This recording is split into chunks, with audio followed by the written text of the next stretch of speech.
சகல ஜனங்கள் மேலும் அறுவடை நேரம் அல்லவோ எம் ஆத்மாவை நிரப்பனுமே.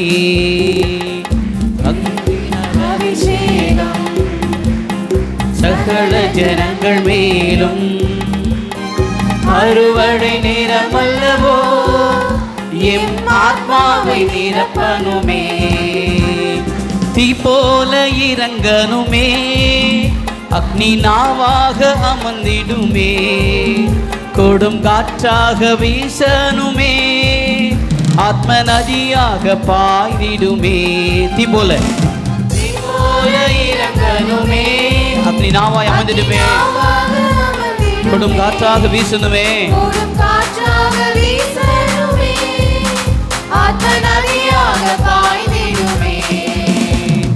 இறுதி நாள் அபிஷேகம் சகல ஜனங்கள் மேலும் அறுவடை நேரம் அல்லவோ எம் ஆத்மாவை நிரப்பனுமே. எலும்புகள் பள்ளத்தாக்கினுள் படை போல எழ கண்டேன், அதிகாரம் அளித்திடுமே, ஆவியினால் வாக்குரைக்கன்னு சொல்லி பாடுவோமா? கரங்களை தட்டி ஆண்டவரை புகழ்ந்து, ஆண்டவரே இதோ எசேக்கியேல் புத்தகத்தில் 37வது அதிகாரத்தில் எலும்புகள் எல்லாம் உலர்ந்த எலும்புகள் எல்லாம் சிதறுண்டு கிடக்க உம்முடைய வார்த்தைகள் அறிவிக்கப்பட்ட போது அவை மிக பெரும் சேனையாய் எழுந்து நின்றது. எப்படியாய் உம்முடைய வார்த்தை எங்களுக்குள்ளாக, எங்கள் குடும்பங்களுக்குள்ளாக, எங்கள் ஊருக்குள்ளாக, எங்கள் பங்கிற்குள்ளாக விதைக்கப்பட்டு நாங்கள் தான் உம்மை போல உம்முடைய வார்த்தைகளுக்கு நாங்கள் வாழ படை போல எழுந்து நிற்க வல்லமையை தாங்கள் சொல்லி இந்த நாளை ஒப்புக் கொடுக்கிறோம். ஒவ்வொரு குடும்பங்களையும் ஒப்புக் கொடுக்கிறோம், எங்கள் பங்கு குடும்பங்களை ஒப்புக் கொடுக்கிறோம், இங்கு குடும்பம் இருக்கிற பிள்ளைகளை ஒப்புக் கொடுக்கிறோம், எங்களுடைய பங்கினுடைய எல்லைகளிலே வசித்து கொண்டிருக்க எல்லாரையும் ஒப்புக் கொடுக்கிறோம். தகப்பனே உடைய வார்த்தைகள் எங்கள் வாழ்வாகட்டும் சொல்லி ஒப்புக் கொடுப்போமா? எலும்புகள் பள்ளத்தாக்கினுள் படை போல எழ கண்டே, அதிகாரம் அளித்திடுமே, ஆவியினால் வாக்குரைக்கப்படுவோம்.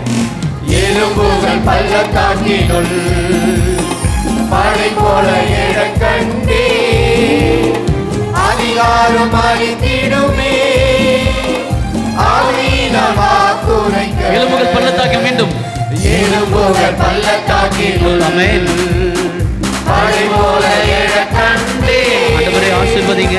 அதிகாரம் அளித்திடுமே, ஆவியினால் வாக்குரைக்க. தீ போல இறங்கணுமே, தீ போல இறங்கனுமே, அக்னி நாவாக அமர்ந்திடுமே, கொடும் காற்றாக வீசனுமே, ஆத்ம நதியாக பாய்ந்திடுமே. மீண்டும் தீ போல இறங்கனுமே, அக்னி நாவாக அமர்ந்திடுமே, கொடும் காற்றாக வீசனுமே, ஆத்ம நதியாக பாய்ந்திடுமே. கார்மேல் மலை ஜெபத்தாலே சிறுமேகத்தை எழும்பச் செய்தி, ஆகாவின் வேண்டுதல் போல் அக்னி மழையாக பொழிந்திடுமே.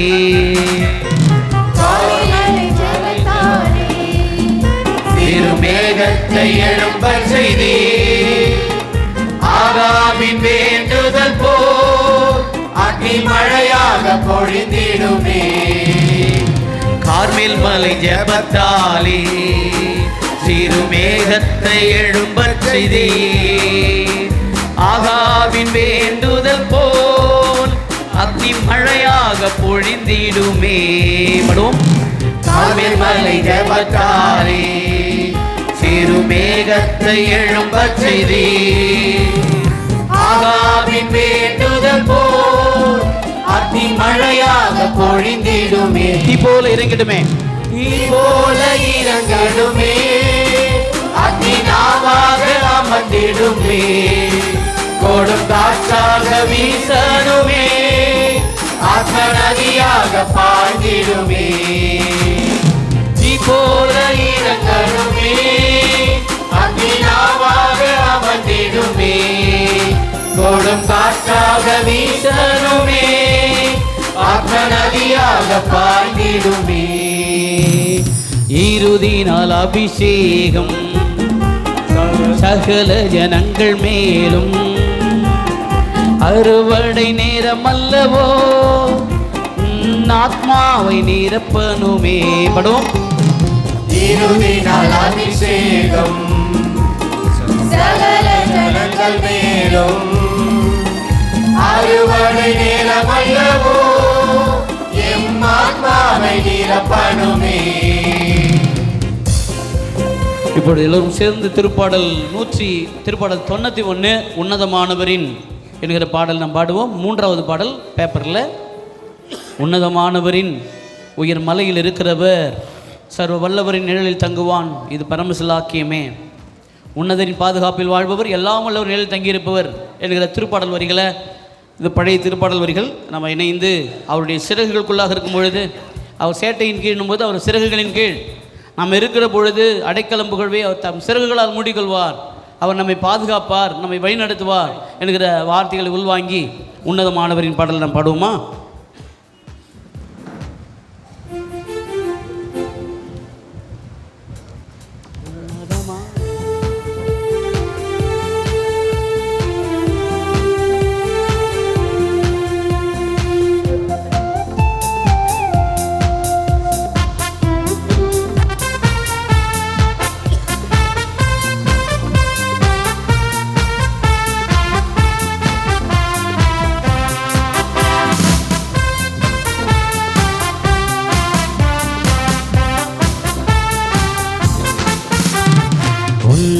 உன்னதமானவரின் உயர் மறைவில் இருக்கிறவன், சர்வ வல்லவரின் நிழலில் தங்குவான், இது பரமசிலாக்கியமே. சர்வ வல்லவரின் நிழலில் தங்குவான், இது பரமசிலாக்கியமே.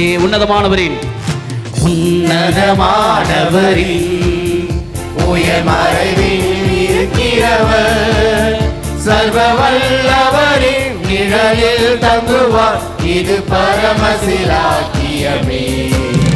சர்வ வல்லவரின் நிழலில் தங்குவார், இது பரமசிலாக்கியமே. அவர் சேட்டையின் கீழ் அடைக்கலம் புகவே தம் சிறகுகளால் மூடுவார். அவர் சேட்டையின் கீழ் அடைக்கலம் புகவே தம் சிறகுகளால் மூடுவார். அவர் சேட்டையின் கீழ், அவர் சேட்டையின் கீழ் அடைக்கலம் புகவே தம் சிறகுகளால் மூடுவார். அவர் சேட்டையின் கீழ் அடைக்கலம் புகவே தம் சிறகுகளால் மூடுவார். தேவனின் அடைக்கலமே என் கோட்டையும் அரணுமாவார். படுவோம். தேவனின் அடைக்கலமே என் கோட்டையும் அரணுமாவார். அவர் சத்தியம் பரிசையும் கேடகமாய் என் கோட்டையும் மரணமானார். அவர் சத்தியம் பரிசையும் கேடகமாம் என் கோட்டையும் மரணமாவார். அவர் சேட்டையின் கீழ் அடைக்கலம் புகவே தம் சிறகுகளால் மூடுவார். அவர் சேட்டையின் கீழ் அடைக்கலம் புகவே தம் சிறகுகளால் மூடுவார். இரவின் பயங்கரத்திற்கும் பகலில் பறக்கும் அம்புக்கும், இரவின் பயங்கரத்திற்கும் பகலில் பறக்கும் அம்புக்கும், இருளில் நடமாடும் கொள்ளை நோய்க்கும் நான் பயப்படவே மாட்டேன். இருளில் நடமாடும் கொள்ளை நோய்க்கும் நான் பயப்படவே மாட்டேன். இரவின் பயங்கரத்திற்கும், இரவின் பயங்கரத்திற்கும் பகலில் பறக்கும் அம்புக்கும், இருளில் நடமாடும் கொள்ளை நோய்க்கும் நான் பயப்படவே மாட்டேன். இருளில் நடமாடும் கொள்ளை நோய்க்கும் நான் பயப்படவே மாட்டேன். அவர் சேட்டையின் கீழ் அடைக்கலம் புகவே தம் சிறகுகளால் மூடுவார். அவர் சேட்டையின் கீழ் அடைக்கலம் புகவே தம் சிறகுகளால் மூடுவார். அவர் சேட்டையின் கீழ் அடைக்கலம் புகவே தம் சிறகுகளால் மூடுவார். அவர் சேட்டையின் கீழ் அடைக்கலம் புகவே தம் சிறகுகளால் மூடுவார். எல்லோரும் சற்று நேரம் கண்களை மூடி கரங்களை விரித்தபடியாய் எங்கள் அன்பின் பரலோக பிதாவே, ஆவியானவரே, இயேசுவே, தெய்வமே, உம்மை போற்றுகிறோம், துதிக்கிறோம், ஆராதிக்கிறோம்ப்பா. இந்த மாலை வேலைக்காய் நன்றி. இந்த மாலை வேளையில் எங்களோடு வாசம் செய்து எங்களோடு பேசுகின்ற கிருபைக்காய் நன்றி தகப்பனே. இந்த நாளை ஒரு உன்னதமான நாளாய் மாற்றி தாங்கன்னு சொல்லி ஒப்பு கொடுப்போம். இந்த ஆசீர்வாதமான தியான அனுபவம் இந்த 2 நாட்கள் உம்முடைய சந்நிதியிலே, உம்முடைய பிரசன்னத்திலே நாங்கள் செலவிடவும் உம்முடைய வல்லமையால் நாங்கள் நிரப்பவும் செய்தருள்வீராக. இவற்றையெல்லாம் எங்கள் ஆண்டவர் ஆகிய கிறிஸ்து வழியாக பார்த்து கொண்டாடுகின்றோம். ஆமென். அமர்வோம்.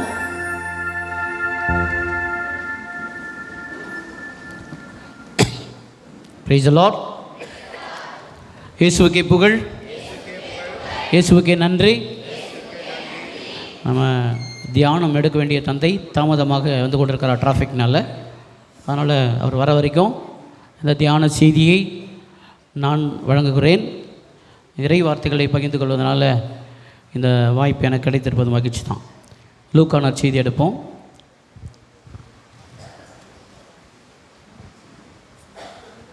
லூக்கா நற்செய்தி 19வது அதிகாரம்.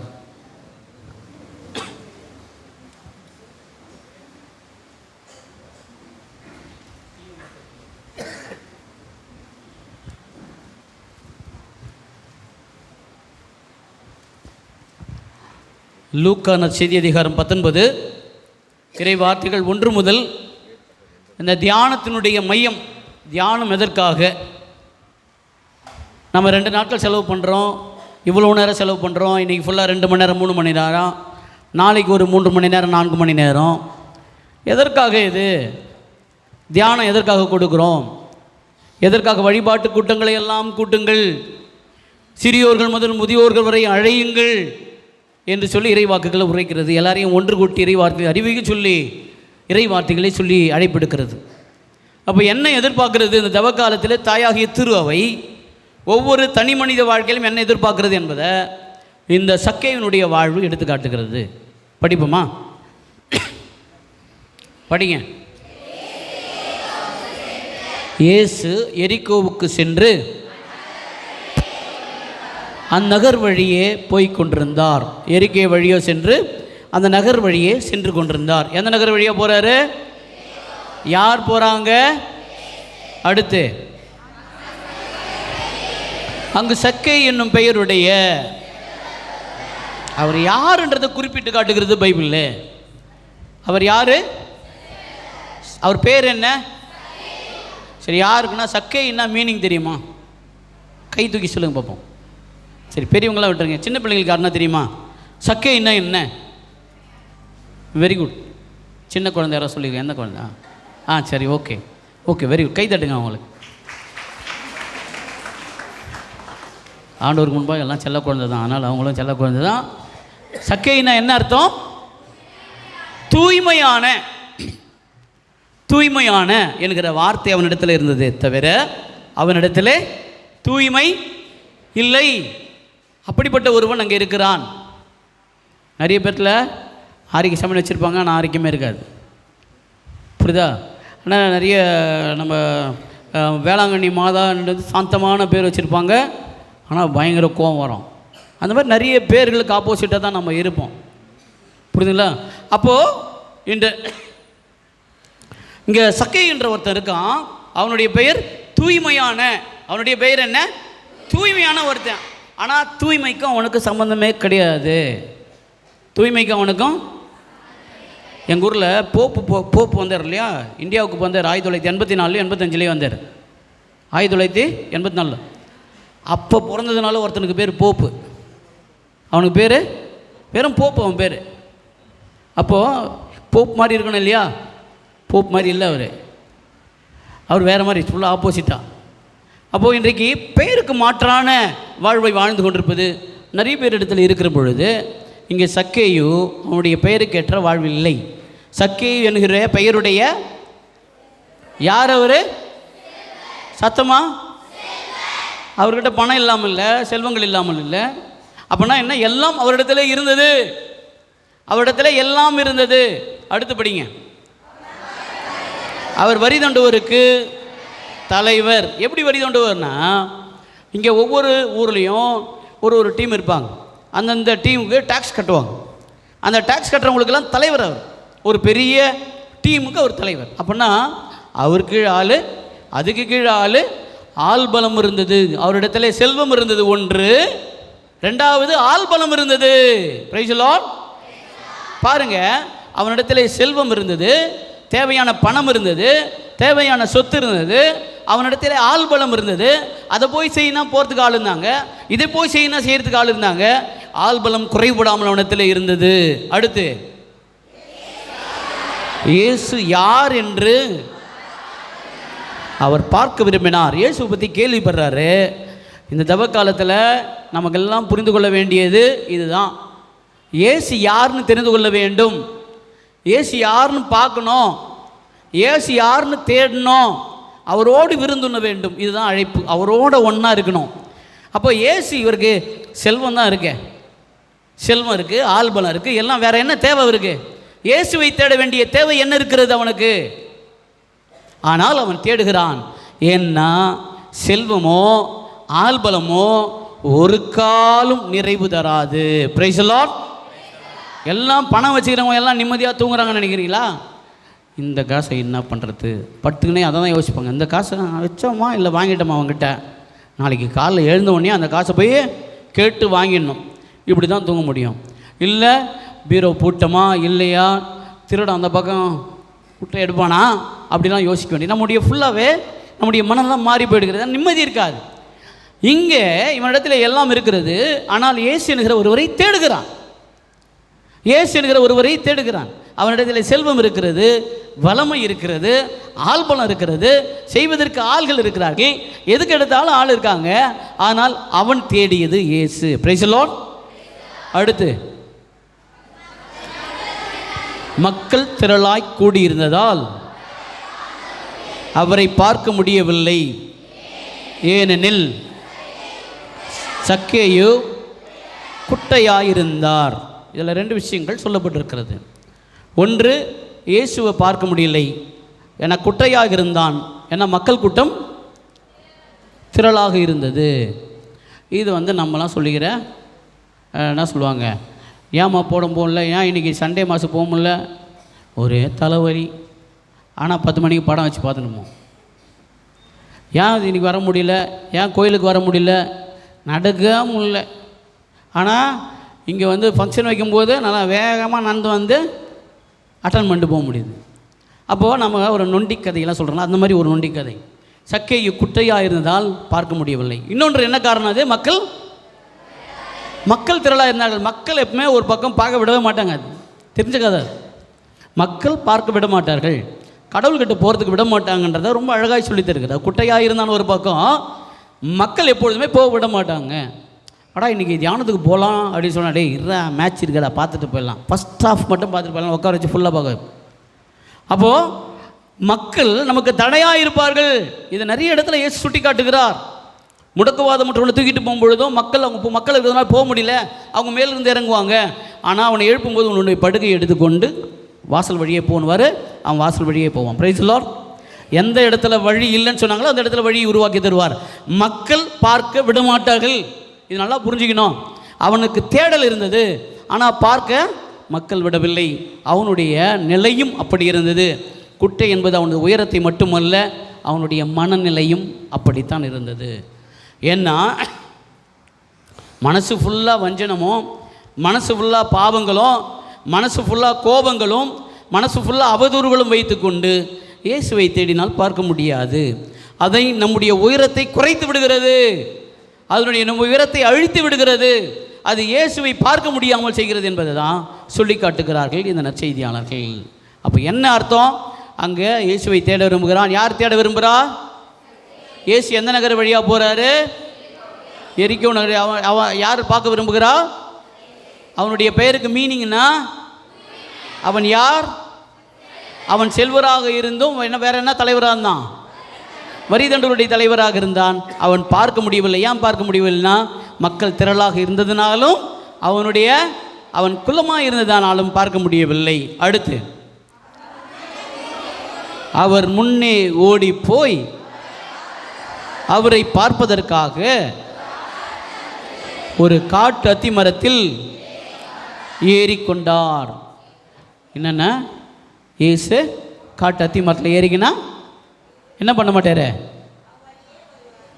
என்னம்மா புது கதையாக இருக்கு. வரைவன் அது அடுத்த வார்த்தை படிங்க. நான் என்ன சொல்கிறேன்னா, அவன் ஓடி போய் காட்டு மத்தி மரத்தில் ஏறிக்கிறான். சரி, நீங்கள் அடுத்ததே படிங்க. ஏறிக்கொண்டார். அப்புறம் இயேசு அவ்வழியே தான் வரவிருந்தார். சரி, இயேசு வழியே நான் காட்டு அத்தி மரம்ன்றது என்னென்னா நல்ல அகலமான இலைகளுடைய ஒரு மரம். நல்லா அகலமான இலைகளுடைய மரம்.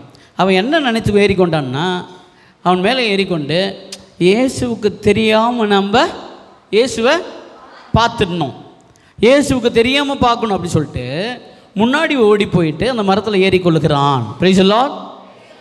ஏன்னா ஏறிக்கொள்ளுகிறான், குட்டையாக இருந்தாலும் மட்டும் ஏறிக்கொண்டு மரங்கள்லாம் மறைத்துடும். இயேசுவுக்கு நம்ம பார்ப்பது தெரியாது. புரியுதுங்களா? நம்ம செய்கிற தப்பு இயேசுவுக்கு தெரியாது. நம்ம பாஸ்வேர்டு இயேசுவுக்கு தெரியாது. நம்ம நைட்டில் செஞ்சால் இயேசுவுக்கு தெரியாது. நம்ம யாருக்கும் தெரியாமல் செஞ்சால் இயேசுவுக்கு தெரியாது. அப்படி தான் நம்ம நினச்சிட்டு இருக்கோம். ஆனால் இயேசு வருகிறார். வரி படிங்க. இயேசு அவ்வழியே தான் வரவிருந்தார். இயேசு அந்த இடத்திற்கு வந்தவுடன் அண்ணாந்து பார்த்து அவரிடம், சக்கேயு, விரைவாய் இறங்கி வாரும், இன்று உமது வீட்டில் நான் தங்க வேண்டும் என்றார். Price the Lord. பாருங்க, இயேசு சக்கேயு ஏற்கனவே பேசியிருக்காங்களா? பேசினதா எதனா விவரங்கள் இருக்கிறதா? அப்போ தான் சக்கேயு ஆசையாக பார்க்க விரும்புகிறான். சரிங்களா? இயேசு யார் என்று பார்க்க விரும்புகிறான் குறிப்பிட்டிருந்ததுன்னா இது வரைக்கும் அவங்க பேசியதில்லை. அவன் நினைத்து கொண்டான், காட்டு அத்தி மரங்களுக்கிடையே நம்மளெல்லாம் யாரும் பார்க்கவே முடியாதையா அப்படி நினச்சிக்கிட்டு இருந்தான். இயேசு வழியே வந்தார், அங்கே நின்றார், அண்ணாந்து பார்த்தார், அவன் பெயரை சொன்னார், இறங்கி வா என்றார். உன்னுடைய வீட்டில் நான் விருந்துண்ண வேண்டும். Price the Lord. அன்புக்குரியவர்களே, இந்த நாளில் இந்த தவ காலத்தில் நாம் புரிந்து கொள்ள வேண்டிய அற்புதமான செய்தி இது. நிறைய நேரங்களில் ஆண்டவருக்கு எதிராக நாம் செய்கிற காரியங்கள், ஆண்டவருக்கு எதிராக நாம் செய்கிற காரியங்கள்லாம் எவ்வளோ இருந்தாலும் நம்ம என்ன நினச்சிக்கிறோம், இதெல்லாம் கடவுளுக்கு எங்கே தெரிய போகுது, டே இதெல்லாம் தப்பே இல்லைடா, போடா, ஒரு நாள் ஞாயிற்றுக்கிழமை நீ பூசிக்கு போடணுன்னா ஒன்றும் இல்லை, நீ வா, பாவசைனா பார்த்துக்கலாம், சாமி நம்ம சாமி தானே பார்த்துக்கலாம். இதெல்லாம் நம்ம தள்ளி போடுகிற விஷயம். கடவுள் என்ன பண்ண போகிறார்? கடவுள் என்ன செய்து விட போகிறார்? கடவுளுக்கு என்ன தெரியவா போகிறது அப்படி நம்ம நினைக்கிறோம் இல்லையா? அங்கே வருகிறார், அவன் பெயரோடு சொல்லி அழைக்கிறார். அவன் பெயரோடு சொல்லி, சக்கேயோ இறங்கி வா, உன்னோடு நான் விருந்துண்ண வேண்டும் அப்படின்னு சொல்லிட்டு அவர் பார்த்தது, அவன் சொன்னது அவருடைய பெயரை மட்டுமல்ல, அவன் உள்ளத்தில் அவன் தேடிக்கொண்டிருந்த தேடலை, நீ இறங்கி வா, நான் உன் கூட இருக்கணும் வீட்டில் என்று அழைக்கிறான். Price the Lord. அடுத்த வரிகள்,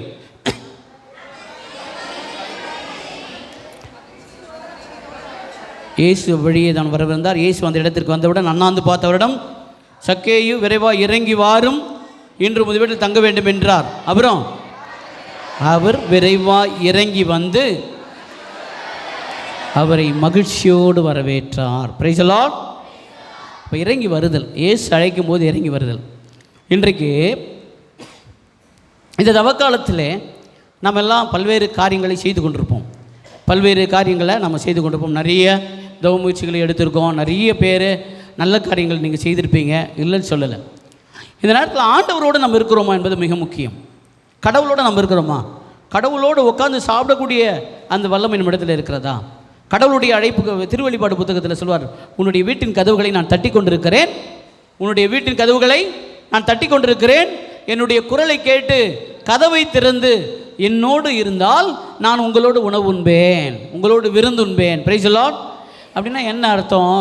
நான் தட்டி கொண்டு இருக்கிறேன். பல நேரங்களில் நான் தட்டி கொண்டு தானே இருக்கிறேன். என் குரலை என்னைக்காவது கேட்டிருக்கீங்களா? என்னுடைய குரல் உங்களுக்கு கேட்கிறதா? புரியுதுங்களா? ஒருவேளை அது ஏழையின் குரலாக இருக்கலாம், ஒருவேளை அது விதவையின் குரலாக இருக்கலாம், ஒருவேளை அது அபலையின் குரலாக இருக்கலாம், ஒருவேளை துயரம் மிகுந்தவனினுடைய குரலாக இருக்கலாம். இன்றைக்கு இயேசு தட்டி கொண்டே இருக்கிறார். ஒருவேளை நீ தட்டி என்னை நீ அழைத்தால் நான் உள்ளே வந்து உன்னோடு விருந்துண்பேன் என்கிறார். Price the Lord. அங்கே சக்கேயு இறங்கி வா, நான் உன்னோடு விருந்துண்ண வேண்டும் என்று இன்றைக்கு இயேசு அழைக்கிற அந்த நிகழ்வு தான் கொடுக்கப்பட்டிருக்கிறது. அப்போது இயேசு வரவிருக்கிறார். அதுக்கப்புறம் இதை கண்ட யாவரும் பாவியிடம் தங்க போயிருக்கிறாரே இவர் என்று முணுமுணுத்தனர். மற்றவங்களாம் சும்மா இருப்பானா? பாலவாக்கத்தில் நம்ம போன வருஷம் கிடையாது, நான் முதலாக அங்கே பணியேற்ற அந்த வருடம், அந்த நேரத்தில் வந்து ஒரு 2 பேர் என்கிட்ட வந்து கேட்குறாங்க, ஃபாதர் நீங்கள் சிலுவெலாம் தூக்கின்னு போகும்போது கூட கேண்டல்லாம் பிடிக்குது, நாங்கள் வரட்டோமா, எங்களுக்கு ஆசையாக இருக்குது. சரி ஓகே வாங்க. ஏன்னா அவங்க அவ்வளோ அதிகமாக கோயிலுக்கு வராதவர்கள் வந்து கேட்குறாங்க. சரி வாங்க. வந்த உடனே சரி ஒரு கொடுக்குறேன் அவங்களுக்கு வந்து, சரி நீங்கள் எடுத்துக்கங்கன்னு சொல்லிட்டு அந்த முடிகிறது. ஞாயிற்றுக்கிழமை ஈஸ்டர் முடிஞ்சது, புதன்கிழமெலாம் ஒரு லெட்ரு வருது எனக்கு. அவர்களை பற்றி உங்களுக்கு தெரியுமா? அவர்கள் செய்கிற காரியங்கள்லாம் உங்களுக்கு தெரியுமா? அவங்க என்னென்ன செய்து கொண்டிருக்காங்கன்னு தெரியுமா? அவர்களை பீடத்தில் ஏற்றலாமா? அவர்கள் இதை செய்யலாமா? ஒரு பெரிய லெட்டர். புரியுதுங்களா? இது அப்போன்னு கிடையாது, இப்போ வரைக்கும் யாராவது ஆண்டவரோடு இருந்துட்டா, இவன் ஏன்டா தேரை தூக்குறான், இவன் ஏன்டா கேண்டில் எடுக்கிறான், இவன் ஏன்டா பாடுறான், இவன் ஏன்டா படிக்கிறான், இது போன்ற கேள்விகள் நமக்கு வந்து கொண்டே இருக்கிறது. அப்போது ஆண்டவர் இதுதான் சொல்லுகிறார். ஒருத்தர் முணுமுணுக்கிறது. இங்கே பார்த்தீங்கன்னா இவர் யார்? அவர் இஷ்டம்பா எங்கே சாப்பிட்ணுன்னு. உனக்கு என்ன பிரச்சனை? அப்போ ஆண்டவரோட யார் இருக்கணுன்றது ஆண்டவர் முடிவு பண்ணுவார். ஆண்டவர் கூட யார் இருக்கணும், ஆண்டவர் கூட யார் செய்யணும், அவர் யார் கூட சாப்பிட்ணும் அவர் முடிவு பண்ணணும். அவர் கூட யார் சாப்பிடணும் நம்ம முடிவு பண்ணக்கூடாது. நம்ம வேணால் முடிவு பண்ணலாம், ஆண்டவரே நான் உன் கூட சாப்பிட்ணும், உன் கூட இருக்கணும்னு. இன்றைக்கி அன்பார்ந்தவர்களை, இந்த முணுமுணுத்தல் நிறைய இடத்துல நம்ம இடத்துல இருக்கிறது. முணுமுணுத்தல் கடவுளை பற்றியா, கடவுளுடைய பணியாளர்கள் பற்றி, கடவுளுடைய பணியை செய்கிறவங்க. அன்பிய தலைவி புதுசாக பொறுப்பேற்றுறாங்க, அதான் ரொம்ப வேகமாக வேலை செய்கிறாங்க. புது தொடப்பம் அப்படி தான் பெருக்கம். முணுமுணுப்பு. ஏதாவது ஒருத்தர் செஞ்சுட்டா ரொம்ப ஆடுறாரு, இவர் ரொம்ப ஆடுறார், நம்ம ரொம்ப ஆடுறாங்க. இவ்வளோ நாள்லாம் அன்பிய தலைவர் இல்லையா, இப்போ தான் அன்பிய தலைவர் வந்துக்கிறாங்களா? முணுமுணுப்பு. ஆண்டவருடைய காரியங்களை செய்யாது விடுவது, அதுக்கு பயந்துனே வரமாட்டான் பாதி பேர், அதுக்கு பயந்துனே செய்ய மாட்டாங்க. அப்போ ஆண்டவருடைய காரியம் நடக்குதுன்னா, அதனால் ஆண்டவருடைய கடை நடக்கலைன்னா அதுக்கு யார் காரணம்? நிறைய பேர் சொல்லும்போது, ஃபாதர் என் பேரை மட்டும் சொல்கிறாங்க ஃபாதர், இதை வச்சுக்கோங்க, இதை செய்யுங்க, என் பேரை சொல்லிடாதீங்க. ஏன் பயப்படுறாங்க? ஏன் கத்தோலிக்க திருவையில் பயம் வருகிறது? இந்த முணுமுணுப்பு. இந்த முணுமுணுப்பு இப்போ மட்டும் இல்லை, இயேசு மனமாற்றும் போதே அவர்கள் இருந்தார்கள். ஒருவேளை அந்த முணுமுணுப்புகளில் ஒருவராக நாம் இருந்தால் மாறிக்கொள்ள வேண்டிய தருணம் இது. ஏன்னா கடவுளுடைய சித்தத்தை புரிந்து கொள்ளணும். கடவுள் திட்டங்களை வைத்திருப்பார், நம்மளால் பார்க்க முடியாது. கடவுள் என்ன நினைக்கிறார்? ரொம்ப அழகாக ஒரு 2 வாரங்களுக்கு முன்பாக, போன வாரம் தான் ஈசாயனுடைய பிள்ளைகளை சாமுவேல் அபிஷேகம் செய்த பொழுது, சாமுவேல் அபிஷேகம் செய்ய போகும்போது தேடுறார். எலியா பார்க்கறதுக்கு தான் ரொம்ப திடவாட்டமாக இருக்கிறார், அரசனை மாதிரி இருக்கிறார். உடனே போய் அபிஷேகம் செய்திடலாமா அப்படின்னு சொல்லி போகும்பொழுது, சாமுவேல் நிறுத்து, முகத்தை பார்க்காதே, வெளிப்புறத்தை பார்க்காதே. ஆண்டவர் வெளிப்புறத்தை பார்ப்பவர் அல்ல, ஆண்டவர் அகத்தை பார்க்கிறார், மனிதர்களோ முகத்தை பார்க்கிறார்கள் என்று சொல்லி நிறுத்திட்டு, மற்றவங்களாம் பாரு அப்படி சொல்லி எல்லாரும் போன பிறகு அவரிடத்துல கேட்பாங்க. சாமுவேல் கேட்பார் ஈசாய் கிட்ட, அவ்வளோதானா, யாருன்னா இருக்காங்களா? அப்போ அவர் ரொம்ப கேவலமாக சொல்லுவார். என்ன சொல்லுவார்? ஒரு சிறுவன் இருக்கிறான். யார்? ஒரு சிறுவன் இருக்கிறான். அவன் என்ன செய்து கொண்டு இருக்கிறான்? ஆடு மாய்த்து கொண்டு இருக்கிறான்னு சொல்லும் பொழுது அவனை கூப்பிட்டு அபிஷேகம் பண்ணுவாங்க. அதுதான் ஆண்டவருடைய.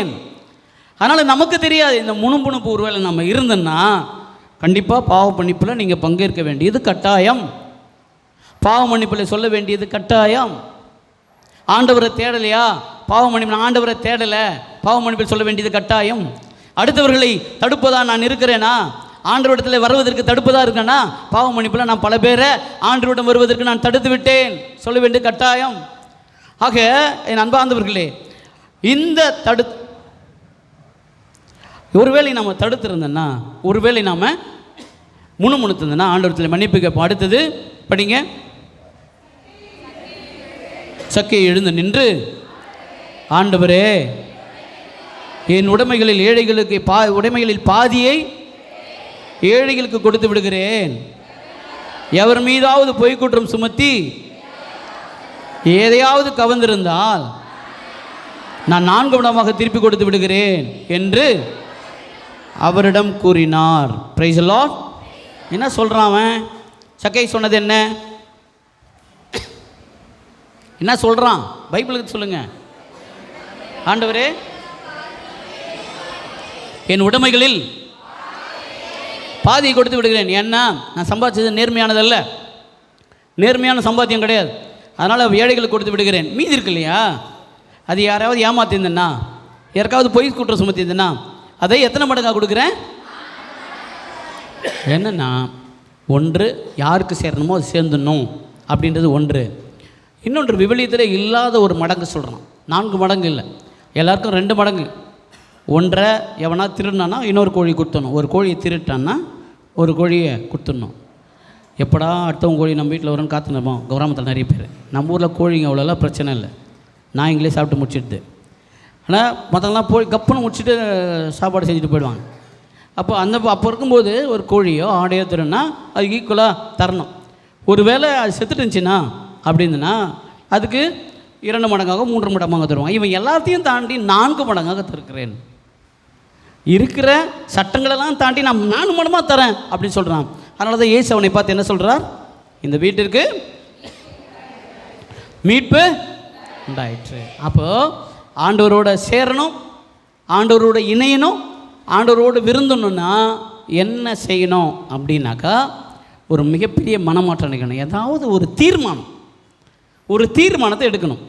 இந்த தவக்காலம், இந்த ஆண்டு தியானம் ஒரு அழகான தீர்மானத்தை எடுப்பதற்கு நமக்கு உதவ வேண்டும். ஒரு தீர்மானத்தை எடுத்து நம்ம ஃபாலோ பண்ணணும். இதை பார்க்குற ஏதோ ஒன்று நம்மளெல்லாம் தீர்மானத்தால் நிறைவேற்ற முடியாது, ஜென்ரலாக எடுத்துருவோம் இல்லை, அடிப்படையெல்லாம் செய்யக்கூடிய, அது வாழ்வு தரக்கூடிய செயலை நம்ம எடுப்போம்.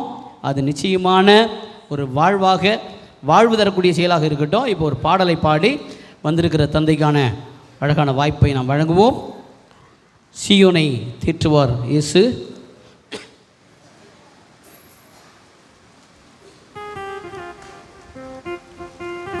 எட்டாவது பாட்டு எடுத்துங்க.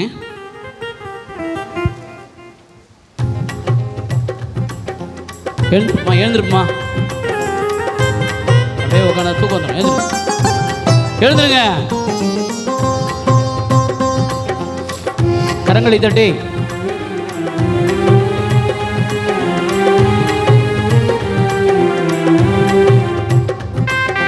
சீயோனை தேற்றுவார் இயேசு, உன்னை அழைக்கிறார் மகனே, தேற்றிடுவார்.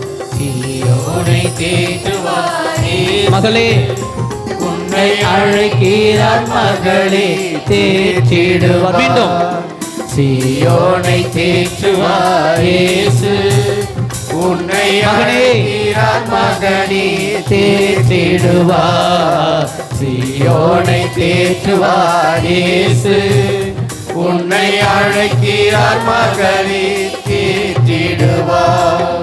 வறண்ட நீலம் பாலை நீலம் ஏதேனாய் மாறும். வறண்ட நீலம் பாலை நீலம் ஏதேனாய் மாறும். வறண்ட நீலம் பாலை நீலம் ஏதேனாய் மாறும். வறண்ட நீலம் பாலை நீலம் ஏதேனாய் மாறும். உன் துக்கங்கள் சாபங்கள் ஆசிராய் மாறும். உன் துக்கங்கள் சாபங்கள் ஆசிராய் மாறும். உன்னத தேவன் உன்னுடன் இருக்க உள்ளமே கலங்காதே. பாடுவோம். உன்னத தேவன் உன்னுடன் இருக்க உள்ளமே கலங்காதே. சீயோனை தேற்றுவார். சீயோனை தேற்றுவார் இயேசு, உன்னை அழைக்கிறார் மகனே தேற்றிடுவார்.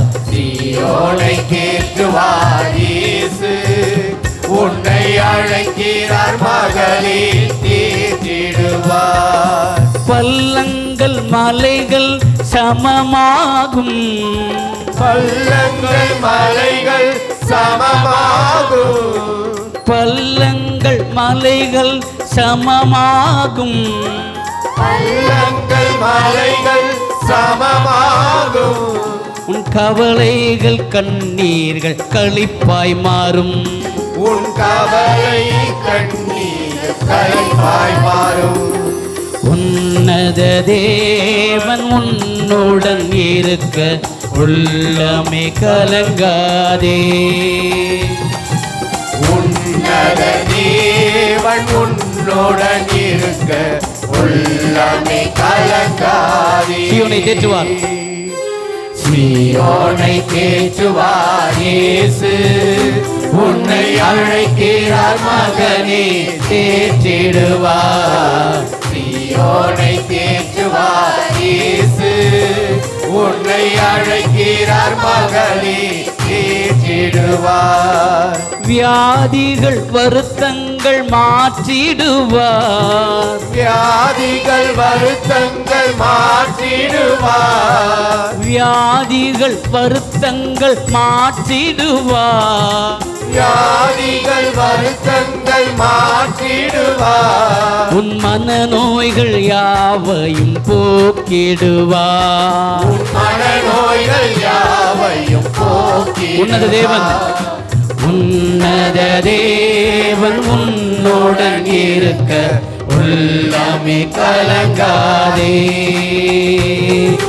உன்னத தேவன் உன்னுடன் இருக்க உள்ளமே கலங்காதே.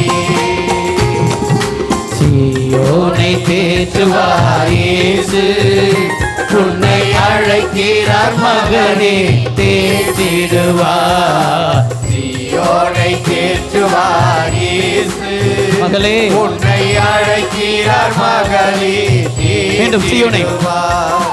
சீயோனை தேற்றுவார் இயேசு, உன்னை அழைக்கிறார் மகளே தேற்றிடுவார். சீயோனை தேற்றுவார் இயேசு, உன்னை அழைக்கிறார் மகளே தேற்றிடுவார்.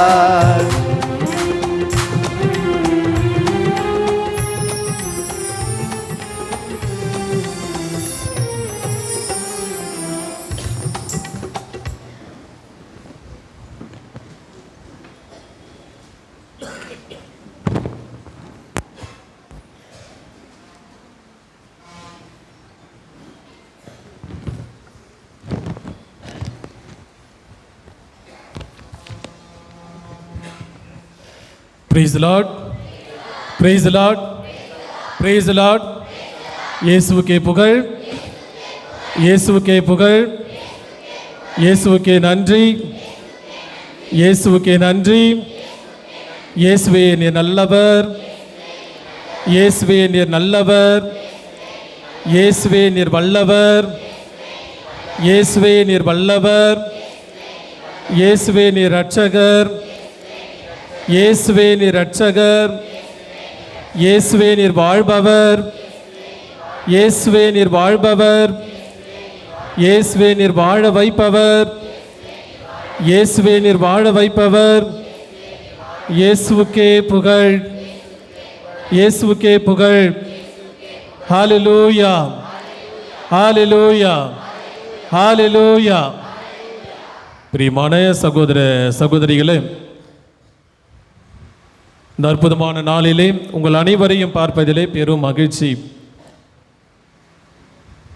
தவ காலத்திலே இந்த 40 நாளும் பல விதத்தில் நமது ஆன்மீகத்தையும் நமது வாழ்க்கையையும் சற்று சிந்தித்து கொண்டிருக்கிறோம்.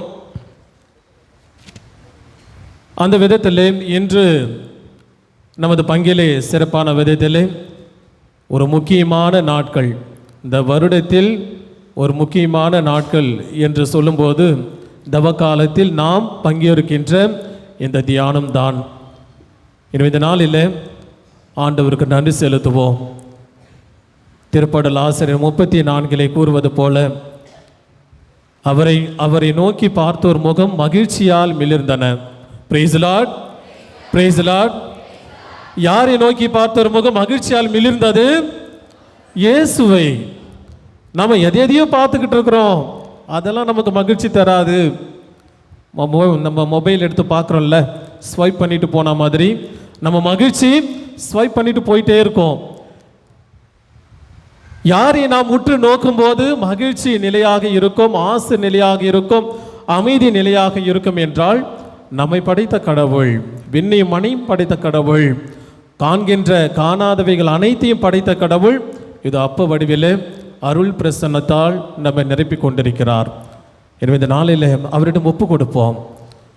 தந்தை அவர்கள் சொன்னது போல இந்த தவக்காலத்திலே உங்களுடைய எல்லா ஜெபங்களையும் எல்லா தேவைகளையும் ஒப்பு கொடுங்கள், அவரிடம் ஒப்பு கொடுங்கள், அவர் பார்த்து கொள்வார். சுமை சுமந்து சோர்ந்திருப்பவரே எல்லோரும் என்னிடம் வாருங்கள், நான் உங்களுக்கு இளைப்பாறுதல் தருவேன் என்று சொன்ன ஆண்டவர் இதோ இந்த அப்ப வடிவில் அருள் பிரசன்னமாயிருக்கிறார். இது இந்த நாட்களில் இந்த குறிப்பாக இந்த தியான வேலையில் நம்மையும் நமது குடும்பங்களையும் நமது குடும்பங்களில் இருக்கின்ற எல்லாரையும் இந்த பங்கையும் நம் வாழ்க்கையின் இந்த உலகையும் ஒப்பு கொடுப்போம். குறிப்பாக துன்புறுகின்ற இந்த உலகை ஆண்டவருடைய திருக்கரத்திலே ஒப்பு கொடுத்து ஜெபிக்க உங்களை அன்போடு அழைக்கிறேன். இந்த தியான நாட்களிலே கடவுள் நம்மை அழைக்கின்ற ஒரு அற்புதமான அழைப்பு.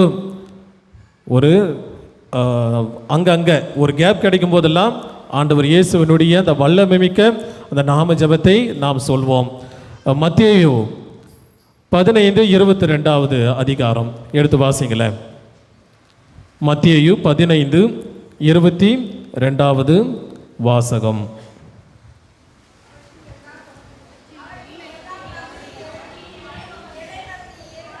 யாராவது மைக்கில் வாசிங்க அங்கே இருக்கிறவங்க.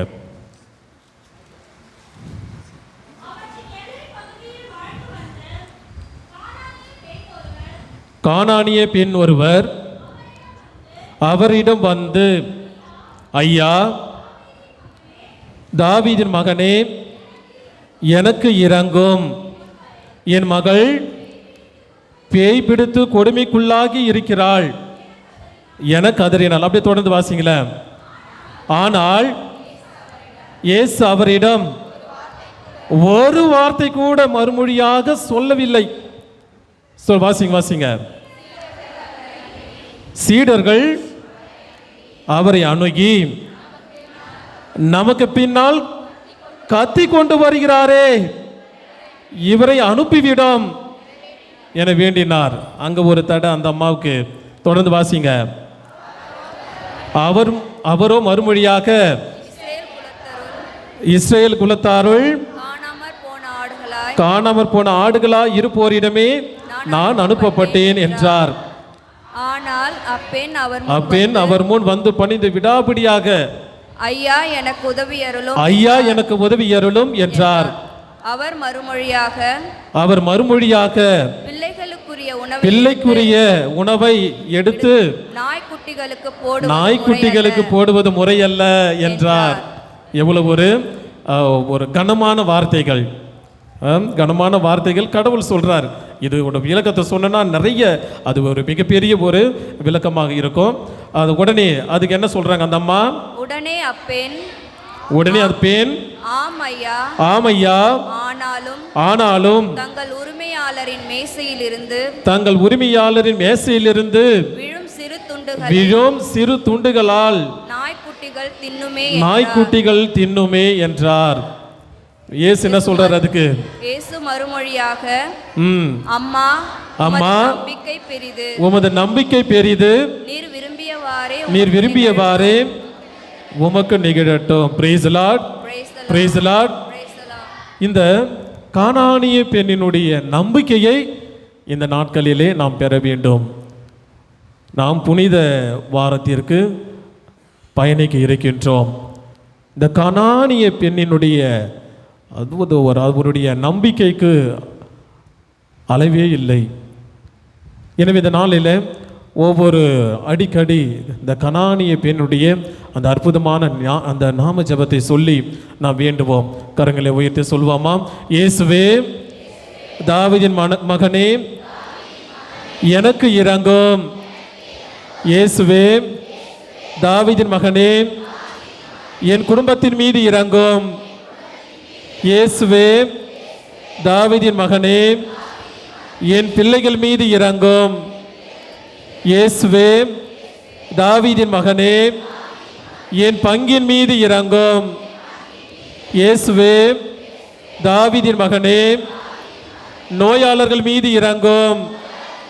இயேசுவே, தாவீதின் மகனே, பாவிகள் மீது இரங்கும். இயேசுவே, தாவீதின் மகனே, எம் நாட்டின் மீது இரங்கும். இயேசுவே, தாவீதின் மகனே, இந்த உலகின் மீது இரங்கும். எனவே நாளில் தொடர்ந்து அதே போல மார்க் நற்செய்தி 10:47 பார்த்தலமேயுனுடைய அற்புதமான ஜெபம். அவரும் இயேசு வருவதை பார்த்து என்ன சொல்றாரு? இதே ஜெபத்தை தான் சொல்றாரு. ரொம்ப வல்லமை மிக்க ஜெபம். நம்ம எப்பொழுதெல்லாம் ஜெபிக்கிறோமோ, எப்பொழுதெல்லாம் ஆண்டவரை நோக்கி கூப்பிடுகிறோமோ, அப்பொழுதெல்லாம் இந்த அற்புதமான வல்லமை நிறைந்த ஜெபத்தை சொல்லி வேண்டினாலே அந்த ஜெபத்திற்கு வல்லமை உண்டு, சக்தி உண்டு. என் அன்புக்குரிய சகோதர சகோதரிகளே, ஒரு எவ்வளவு நம்ம இந்த கத்தோலிக்க திருச்சபையில் விவிலியத்தில் ஒரே ஒரு சென்டென்ஸ் தான், இயேசுவே, தாவீதின் மகனே, என் மீது இரங்கும். ஒவ்வொரு ஜெபமும் இயேசு கிறிஸ்துவின் பெயரால் ஜெபிக்க வேண்டும். யோவான் நற்செய்தி 14:14 என்ன சொல்றார் ஆண்டவர்? யோவான் நற்செய்தி 14:14 நீங்கள் என் பெயரால் எதை கேட்டாலும் தருவேன். Price the Lord, praise the Lord. ரொம்ப ஈஸி டு மெமரைஸ். யோவான் 14:14 நீங்கள் என் பெயரால் எதை கேட்டாலும் தருவேன், செய்வேன். எல்லா ஜெபங்களும் விவிலியத்தில் கூட, அதாவது திருப்பலி புத்தகத்தில் கூட இந்த ஜெபங்களை எல்லாம் உம் திருமகனும் எங்கள் ஆண்டவருமான இயேசு கிறிஸ்துவின் வழியாக உம்மை மன்றாடுகிறோம் அப்படி சொன்னா தான் அந்த ஜெபம் முழுமையடையும். இயேசு கிறிஸ்துவின் பெயரால் ஜெபிக்கிறோம் என்று சொல்லலன்னு சொல்லுங்களேன், அது வெறும் ஒரு உயிரற்ற ஒரு ஜெபமாகத்தான் இருக்கும். ஆக அன்புக்குரிய சகோதர சகோதரிகளே, இந்த நாளிலே ஆண்டவர் இயேசு கிறிஸ்துவின் பெயரால் இந்த தியானத்தை அவருடைய திருக்கரத்திலே ஒப்பு கொடுப்போம். இந்த நாளிலே தியானத்திற்கு எடுத்துக்கொண்ட தலைப்பு, ஒவ்வொரு வருடமும் நாம் அதை பற்றி தான் சிந்தித்து கொண்டிருக்கிறோம். குறிப்பாக இந்த தியானத்திற்கு எடுத்துக்கொண்ட தலைப்பு ஒப்புரவாக்குதல், ரிகான்சில். ஒப்புரவாக்குதல், கடவுளோடு முதல் நிலையில், இந்த தியானத்தின் முதல் நிலை கடவுளோடு ஒப்புரவாக்குதல். இந்த நாளிலே, இன்றைய பகுதியிலே கடவுளோடு நாம் ஒப்புரவாக்க அழைக்கப்பட்டிருக்கிறோம். நான் கடவுளோடு இருக்கிறேனா? கடவுளை நான் அன்பு செய்கிறேனா? கடவுளோடு என்னுடைய வாழ்க்கையை பயணித்துக் கொண்டிருக்கிறேனா? கடவுளுடைய அன்பை நான் இன்னும் ஆழமாக புரிந்திருக்கிறேனா? நான் வாழ்கின்ற திருச்சபையினுடைய சாராம்சம், என்னுடைய பங்கு, அதனுடைய சாராம்சம், அதனுடைய பண்புகள் என்ன? நிறைய பேர் நமக்கு புரிஞ்சுக்காது. அந்த கத்தோலிக்க திருச்சபையில் நிறைய பேருக்கு பார்த்தீங்கன்னா நம்ம திருச்சபையினுடைய சாராம்சங்களை விட்டுட்டு சக்கையை பிடிச்சிக்கிட்டு இருக்கிறதுனால தான் எல்லா இடத்துலையும் சண்டை சச்சரவு சிக்கல். ஆக பிரியமானவர்களே, கடவுளோடு ஒப்புரவாக வேண்டும். எப்பொழுது நாம் கடவுளோடு ஒப்புரவாகிறோமோ அப்பொழுது நாம் சக மனிதர்களோடு ஒப்புரவாக முடியும். சக மனிதர்களோடு ஒப்புரவாகும் போது நமது வாழ்க்கை வளம் பெறும், ஆசீர் பெறும். எனவே இந்த நாளிலே கடவுளோடு நாம் ஒப்புரவாக வேண்டும். இந்த தியானத்தின் வழியாக நமக்கு கொடுக்கின்ற இந்த முதல் பகுதியில் கடவுளோடு நான் எப்படி ஒப்புரவாகுவது? Just think yourself. நம்முடைய இந்த தியானத்திலே அனைவருமே சேர்ந்து தான் தியானிக்க போகிறோம். நான் கடவுளோடு எனக்கும் கடவுளுக்கும் இருக்கின்ற உறவு, எனக்கும் ஆன்மீகத்திற்கும் இருக்கின்ற உறவு எப்படிப்பட்ட உறவாக இருக்கிறது? ஏதோ ஒரு பெயரளவில் நான் திருப்பலிக்கு வருகிறேனா, இந்த பக்த சபைகளில் பங்கு பெறுகிறேனா, அல்லது என்னை நான் முன்னிலைப்படுத்த வேண்டும்? எல்லாருக்கும் இருக்குது இல்லை? ஈஸ்டர் வருது, எல்லா சாமியாருக்கும் இருக்கிற ஒரு பிரச்சனை, எனக்கு முதல் வாசகம். அதுலேயும் ஒரு சிலர் பார்த்தீங்கன்னா ரீடிங்லாம் அவங்க தான் அடுத்த ஒவ்வொரு வருஷமும் அந்த ரீடிங் தான் படிப்பாங்க, அந்த ஸ்தலத்தை தான் படிப்பாங்க. 10வது ஸ்தலம், 6வது ஸ்தலம், 5வது ஸ்தலம்னு சொல்லிட்டு ஏதாவது படித்தாங்கன்னா, நான் இருக்கிற பங்கில் இருக்குது, சாமி எனக்கு 6வது கொடுத்துருங்க, நான் எல்லா வருஷமும் 6வது தான் படிப்பேன், ஏன் வேறு மாற்றி படித்தா சிலுவை பாதை நடக்காதா? அப்போ இது எத்தகைய ஒரு ஆன்மீகத்தை குறிக்கிறது? இந்த மனநிலை, இந்த மனநிலையிலிருந்து நாம் வெளிவர வேண்டும்.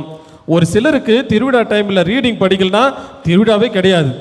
இப்போ உனக்கு திருவிழா இல்லைன்னா திருவிழா நடக்காம போயிட்டு போகுது, திருவிழா பாட்டுக்கு நடந்துட்டே தான் இருக்க போகுது எல்லா இடத்துலையும்.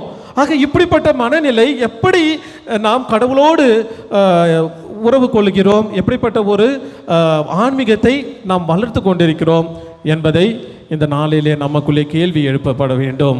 அன்புக்குரியவர்கள், இந்த நாளில் கடவுளோடு ஒப்புரவாகும் போது மத்தேயு நற்செய்தி 5வது அதிகாரம் 8வது இறைவார்த்தை என்ன சொல்லுது?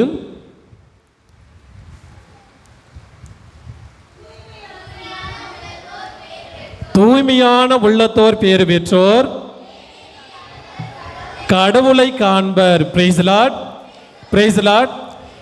ஆக கடவுளோடு ஒப்புரவாக நமக்கு இருக்க வேண்டிய ஃபர்ஸ்ட் கிரைட்டீரியா, இன்டர்வியூவில் ஃபர்ஸ்ட் மார்க்கு, தூய்மையான உள்ளத்தோடு இருக்கிறாயா? இன்று ஆண்டவர் இயேசு கிறிஸ்து உங்களையும் என்னையும் பார்த்து கேட்கின்ற கேள்வி.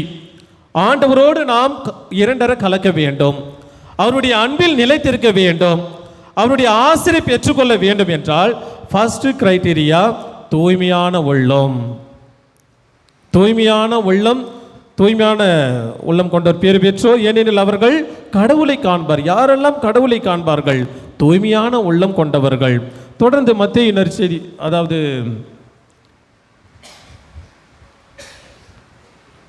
லேவியருக்கு எழுதிய புத்தகம், லேவியர் 11:44-45 வாசிங்கள.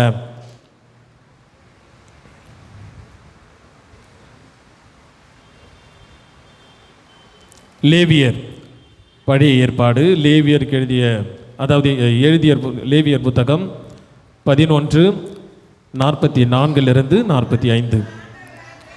நான் உங்கள் ஆண்டவராகிய கடவுள், எனவே உங்களை தூய்மைப்படுத்தி தூயோராயிருங்கள், ஏனெனில் நான் தூயவன். Praise the Lord, praise the Lord. எவ்வளவு அருமையான வார்த்தை பாருங்களேன். இது யாரோ திருத்தூதர் பவுலோ திருத்தூதர்களோ எழுதின வார்த்தை கிடையாது. இது யாருடைய வார்த்தை? கடவுளுடைய வார்த்தை. நான் தூயோராய் இருப்பது போல நீங்களும் தூயோராய் இருங்கள், ஏனெனில் நான் தூயவர். தாயை போல பிள்ளை, நூலை போல சேலை. நாம் பின்பற்றுகிற கடவுள் எப்படிப்பட்ட கடவுளாக இருக்கிறார் என்பதை நாம் முழுமையாக அறிந்து கொள்ள வேண்டும். ஏதோ பெயரளவில் நாங்கள் பரம்பரை கத்தோலிக்க கிறிஸ்தவர்கள், என்னுடைய தாத்தா பாட்டி அவங்க இவங்கன்னு சொல்லிட்டு எல்லாரும் சொல்லிடுறோம். ஆனால் நமது விசுவாசம் தாமரை இலை நீரை போல இருப்பதால் தான் அதனுடைய ஆழம் சாரம் தெரியாமலே போய்விடுகிறது. ஆக அன்புக்குரியவர்களே, நம் ஆண்டவர் தூயவர். அவர் தூயோராய் இருப்பது போல அவருடைய பிள்ளைகள், அவருடைய மந்தைகள், நம்ம பிள்ளைங்க எப்படி இருக்கணும்னு நினைப்போம். வீட்டில் நீங்கள் பெற்றெடுத்த பிள்ளைகள் எப்படி இருக்கணும்னு நீங்கள் நினைப்பீங்க? எல்லா பிள்ளைகளும் நல்லா இருக்கணும்னு தான் நினைப்போம், எல்லாம் உயர்ந்தவர்களாக இருக்கணும்னு நினைப்போம், நல்லா படிக்கணும்னு நினைப்போம், நல்ல வேலை இருக்கணும், வாழ்க்கையில் உயரணும், என் பேச்சை கேட்கணும் அப்படின்னு தான் நினைப்போம். அதே போல தானே அவர் சாயலாக படைக்கப்பட்ட உங்களையும் என்னையும் ஆண்டவர் அப்படிப்பட்ட ஒரு மனநிலையில் வாழ வளரதானே அவர் ஆசைப்படுவார். ஆகவே இந்த நாளிலே நம்மை தூய்மைப்படுத்திக் கொள்வோம். நாளை தினத்திலே ஒவ்வொரு அருட்சாதனம் கொடுக்க தந்தையர்கள் இருப்பார்கள். ஒரு அற்புதமான ஒவ்வொரு அருட்சாதனத்தை மேற்கொள்வோம். இந்த 40 நாளும் பார்க்கும்போது எல்லா சாமியாருக்கும் ஒரு சந்தோஷம். வெள்ளிக்கிழமை ஆனால் திருவிழா மாதிரி இருக்குது. ஞாயிற்றுக்கிழமை பூசை கூட அவ்வளோ பேரை பார்க்க முடியல. நான் இருக்கிறது பார்த்தீங்கன்னா ரொம்ப கிராமம், இன்டீரியல். ஞாயிற்றுக்கிழமை பூசையெல்லாம் அந்த மனுஷன்லாம் பார்க்க முடியாது. ஆனால் வெள்ளிக்கிழமை சிலுவை வாங்கிட்டு வந்து நிற்கிறாங்க ஒரு வெள்ளிக்கிழமையும். எவ்வளவு அப்படியே எல்லாம் அப்படியே புனிதர்கள் தான். வெள்ளிக்கிழமை அவர் பார், அங்கே வரார் பார் அந்தோனி அண்ணன், அவர் தான் புனிதர். இந்த வராங்க பாரு தெரேசாக்கா, இவங்க தான் புனிதர் அப்படின்னு சொல்கிற மாதிரி தான் வெள்ளிக்கிழமை மட்டும் அந்த தவ காலத்தில் எங்கேருந்தா வருதோ தெரியல, எல்லாருக்கும் அந்த ஒளி வட்டம். இந்த 40 நாளும் பார்த்தீங்கன்னா நல்லா ஜபம், ப்ரேயர், தியானம், சிலுவை பாதை, ஆராதனை, அது இல்லாமல் வெளியூரில் போயிட்டு திருப்பயணம் அப்படின்னு சொல்லிட்டு 40 நாள் அப்படியே பயங்கரமாக இருக்கிறோம். 40 நாள் முடிச்சிட்ட பிறகு என்னது, பழைய குருடி நல்லா வருது உங்கள் வாயில், நல்லா சொல்கிறீங்க. அதே தான் நம்ம விசுவாசம் எப்படி ஆயிடுது? பழைய குருடி கதவு துரடி விசுவாசம். பிரியமானவர்களே, நமது விசுவாசம் அப்படிப்பட்ட விசுவாசமாக இருப்பதால் தான் இன்னும் நமது பிள்ளைகள் பூசைக்கு வட போலான்னா எத்தனை பேர் சந்தோஷமாக ஜாலியாக கிளம்புமான்னு சொல்கிறான். சொல்ல மாட்டானே பூசைக்கு வாடான்னா. வளர்றான், நல்லா 10வது வரைக்கும் நல்லா இருக்கிறான் ஃபாதர். 11வது போகிறான். பார்த்தீங்கன்னா இவங்க எல்லாரும் இங்கே முன்னாடி உட்காந்துட்டு இருப்பாங்க. இவங்க எல்லாம் என்ன ஸ்டாண்டர்டு? 10வதுக்குள்ளே இருக்கிறவங்க. ஓகே, ஒரு 12வது வரைக்கும் இருப்பாங்க. காலேஜ் போயிட்ட பிறகு என்ன ஆகும்? அப்படியே பின்னாடி போவோம். கல்யாணம் பண்ணிட்ட பிறகு அவுட்ஸ்டாண்டிங் பர்ஃபார்மன்ஸ் தான். அப்படியே அவங்க ஆன்மீகம் முத்தி போயிடுச்சு. ஆக நம்ம அந்த வாழ்க்கையில் அந்த இடமே நமது ஆன்மீகம், கடவுளோடு இருக்கிற உறவு, கடவுளோடு இருக்கின்ற அந்த அன்பு எத்தகைய சூழலில் எத்தகைய நிலையில் இருப்பதை நாம் தேர்ந்தெடுக்கிற இடமே தீர்மானிக்கிறது. பாருங்க, குழந்தையா இருக்கும்போது ஐயோ அந்த ஆல்டர் கிட்ட வந்து நிற்கணும். வளர வளர வளர வளர வளர வளர என்ன பண்ணுறோம்? கோயிலுக்கு வெளியில் போயிடுறோம், கடவுளை விட்டு ரொம்ப தூரம் போயிடுறோம். ஆக நமது உறவு எத்தகைய உறவாக இருக்கிறது பாருங்க, சிந்திங்களேன். அதான் ஆண்டவர் சொல்றாரு. 1 பேதுரு 1வது அதிகாரம் 15 ரொம்ப அருமையான வார்த்தை. உங்களை அழைத்தவர் தூய்மையுள்ளவராய் இருப்பது போல நீங்களும் உங்கள் நடத்தையில் எல்லாம் தூய்மையுள்ளவர்களாய் இருங்கள். பேதுரு ரொம்ப அழகா சொல்றாரு பாருங்க.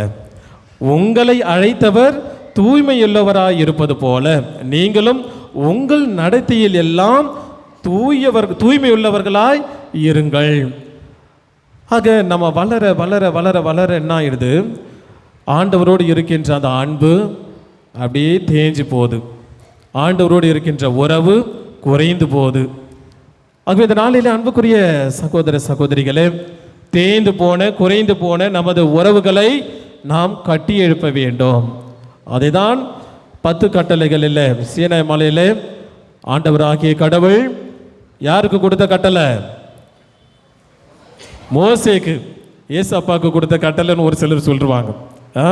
செங்கடலை யார் 2ஆ பிரித்ததுன்னு சொன்னா, யார் செங்கடலை 2ஆ பிரிச்சது? மோசே.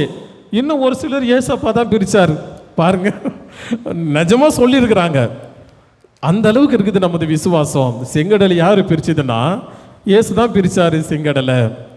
ஸோ அன்புக்குரியவர்களே, இந்த நாளில் சீனாய் மலையில் ஆண்டவராகிய கடவுள் மோசேக்கு 10 கட்டளைகளை வழங்கினார். அந்த முதல் 3 கட்டளைகள் கடவுளோடு இருக்கின்ற உறவு, கடவுள் அன்பு, தெய்வ பயம், கடவுளோடு நமக்கு இருக்கின்ற உறவு, உரிமை, அதை பிரதிபலிக்கிறது. மற்ற 7 சக மனிதர்களோடு இருக்கின்ற உறவு எப்படி இருக்க வேண்டும் என்பதை ஆண்டவராகிய கடவுள் மோசே வழியாக நமக்கு கொடுத்த ஒரு அற்புதமான கட்டளை. முதல் கட்டளை என்ன கட்டளை? முதல் கட்டளை எல்லாரும் சேர்ந்து சொல்லுங்களேன். இந்த தியானம் முழுக்க முழுக்க ஆண்டவரோடும் நமது சக மனிதர்களோடும் ஒப்புரவாக 10 கட்டளைகளின் அடிப்படையில் இந்த தியான செய்திகள் முழுக்க முழுக்க இருக்கும். ஆக முதல் கட்டளை என்ன? நானே கடவுளாகிய ஆண்டவர்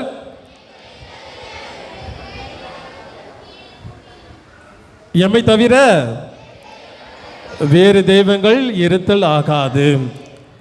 அது ஆண்டவராகிய கடவுள் முதல் கட்டளையாக நானே உன் கடவுளாகிய ஆண்டவர், என்னை தவிர வேறு தெய்வங்கள் இருத்தல் ஆகாது. இரண்டாவது கட்டளை என்னது? உன் கடவுளாகிய ஆண்டவரின் பெயரை வீணாக பயன்படுத்தாதே. மூன்றாவது கட்டளை ஓய்வு நாளை சுத்தமாகவா ஓய்வு நாளை தூய்மையாக பரிசுத்தமாக கடைபிடிப்பதில் கருத்தாயிரு.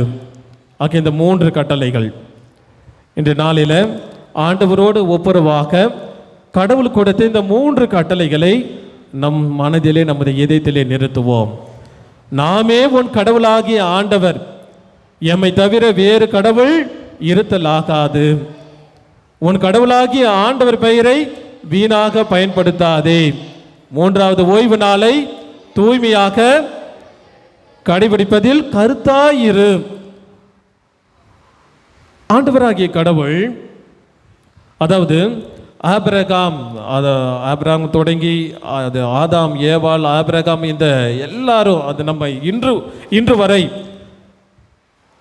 தேடி தேடி தேடி எந்த ஒரு தெய்வமும் அப்படிப்பட்ட ஒரு தெய்வமாக நாம் பார்த்ததில்லை.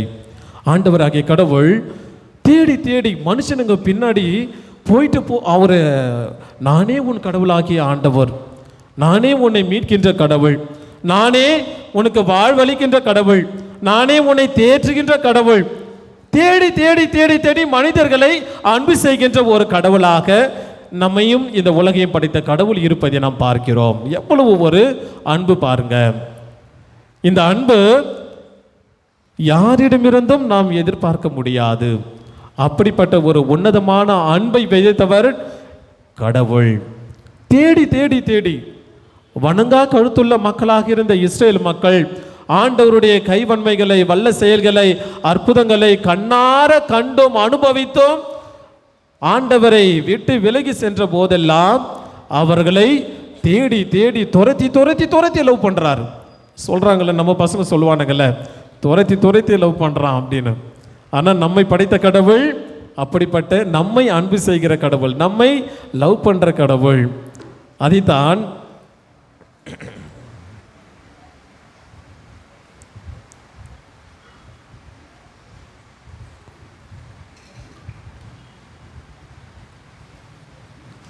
தொடக்க நூல் 17:17 வாசிங்கள. 17:7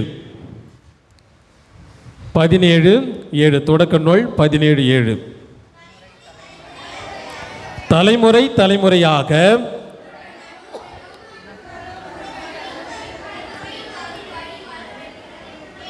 தலைமுறை தலைமுறையாக தலைமுறை தலைமுறையாக உன்னுடனும் உன்னுடனும் உனக்கு பின் வரும் உன் வழிமரபினரிடமும் என்றுமுள்ள உடன்படிக்கையை நான் நிலைநாட்டுவேன்.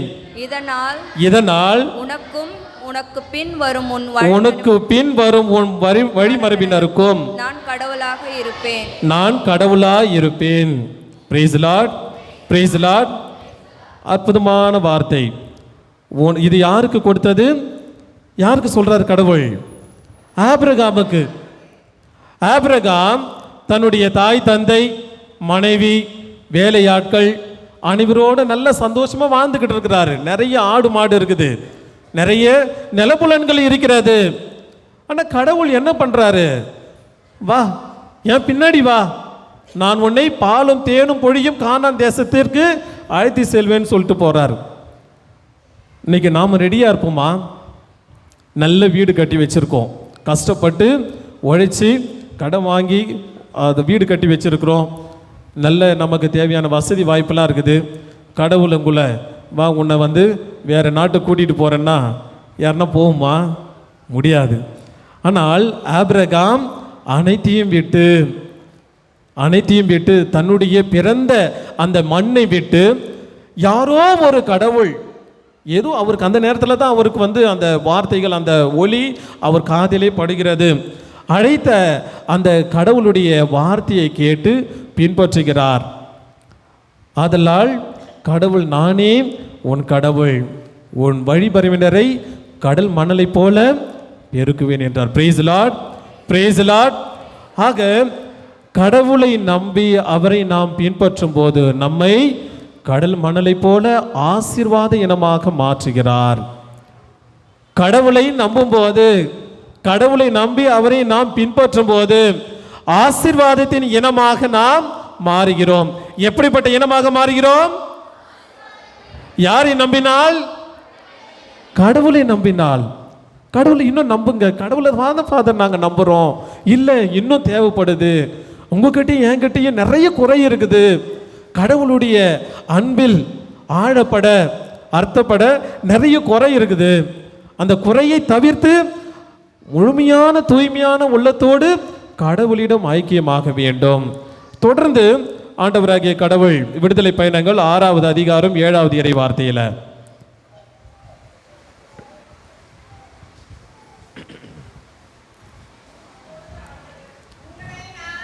உங்களை நான் என் மக்களாக தேர்ந்தெடுத்தேன். எஸ்,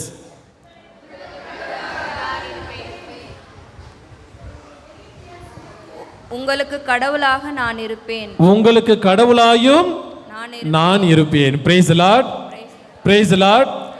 இதை யார்கிட்ட சொல்றது? இந்த வார்த்தையை உங்களுக்கு கடவுளாக இருக்கிறேன் ஃபர்ஸ்ட் ஆபிரகாமுக்கு சொன்னார்.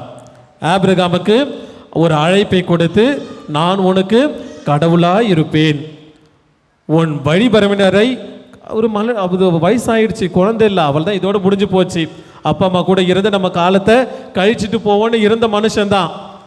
கடவுள் அழைக்கிறார்.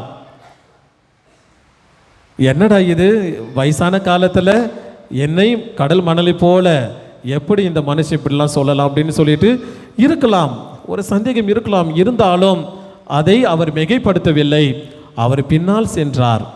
அது ஆபிரகாமுக்கு கொடுத்த அழைப்பு. இரண்டாவது, நானே உன் கடவுள் என்ற அழைப்பை இந்த இறை வார்த்தையில யார்கிட்ட சொல்றாரு? ஆண்டவராகிய கடவுள். Yes, very good. மோசே கிட்ட சொல்றாரு. எகிப்து தேசத்தில் இஸ்ரேல் மக்கள் அடிமைகளாக வேலை செய்து அழுது புலம்பி யாவே கடவுளை அழைக்கும் போது, எகிப்திலே என் மக்கள் படும் துன்பத்தை கண்டேன், அவர்களை மீட்க இறங்கி வந்தேன் என்று சொல்வார். இறங்கி வருகிற கடவுள், அதுதான் இம்மானுவேல் கடவுள். Praise Lord, praise lord. நாம் நம்புகிற, நாம் நேசிக்கிற, நாம் விசுவசிக்கிற, நாம் ஏற்றுக்கொள்கிற கடவுள் எங்கோ இருந்து அருள் பாவிக்கிற கடவுள் அல்ல. இறங்கி வருகிற கடவுள், நம்மோடு இயங்குகின்ற கடவுள், நம்மோடு இருக்கின்ற கடவுள். ஆக எகிப்து தேசத்தில் இஸ்ரேல் மக்கள் படும் துன்பங்களை கண்டு ஆண்டவர் இறங்கி வந்து மோசே வழியாக அந்த மீட்பு திட்டத்தை செயல்படுத்துகிறார். ஆக மோசேயை திடப்படுத்துகிறார். பல நேரத்தில் மோசே கிட்ட சொல்லுவார். அந்த மக்கள், இஸ்ரேல் மக்களின் சார்பாக மோசே ஆண்டவரோடு பேசும்போது, நானே உன் கடவுள், நீங்கள் என் மக்கள், நானே உன் கடவுள், நீங்கள் என் மக்கள், கவலைப்படாதீங்க,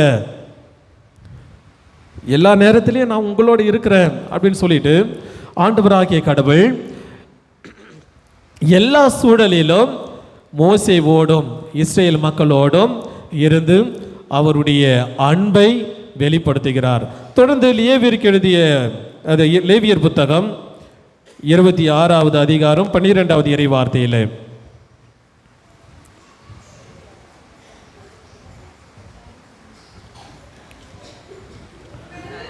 26:12 படிங்கம்மா. உங்கள் நடுவே,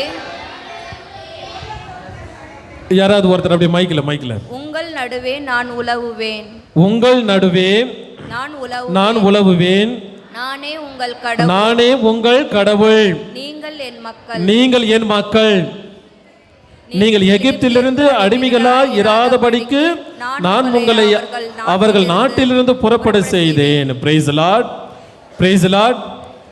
அங்க இது இஸ்ரேல் மக்களுக்கு ஆண்டவராகிய கடவுள் சொல்வது, நீங்கள் என் மக்கள், நான் உங்கள் கடவுள். எகிப்திலிருந்து கடக்க செய்த கடவுள் நானே. இந்த எகிப்துன்ற பேர்ல நம்ம எல்லா துன்பத்தையும் கொஞ்சம் வச்சிருவோமே. ஆண்டவராகிய கடவுள் இஸ்ரேல் மக்களுக்கு கொடுத்த அந்த வாக்குறுதியை இன்று நமக்கும் கொடுக்கிறார்.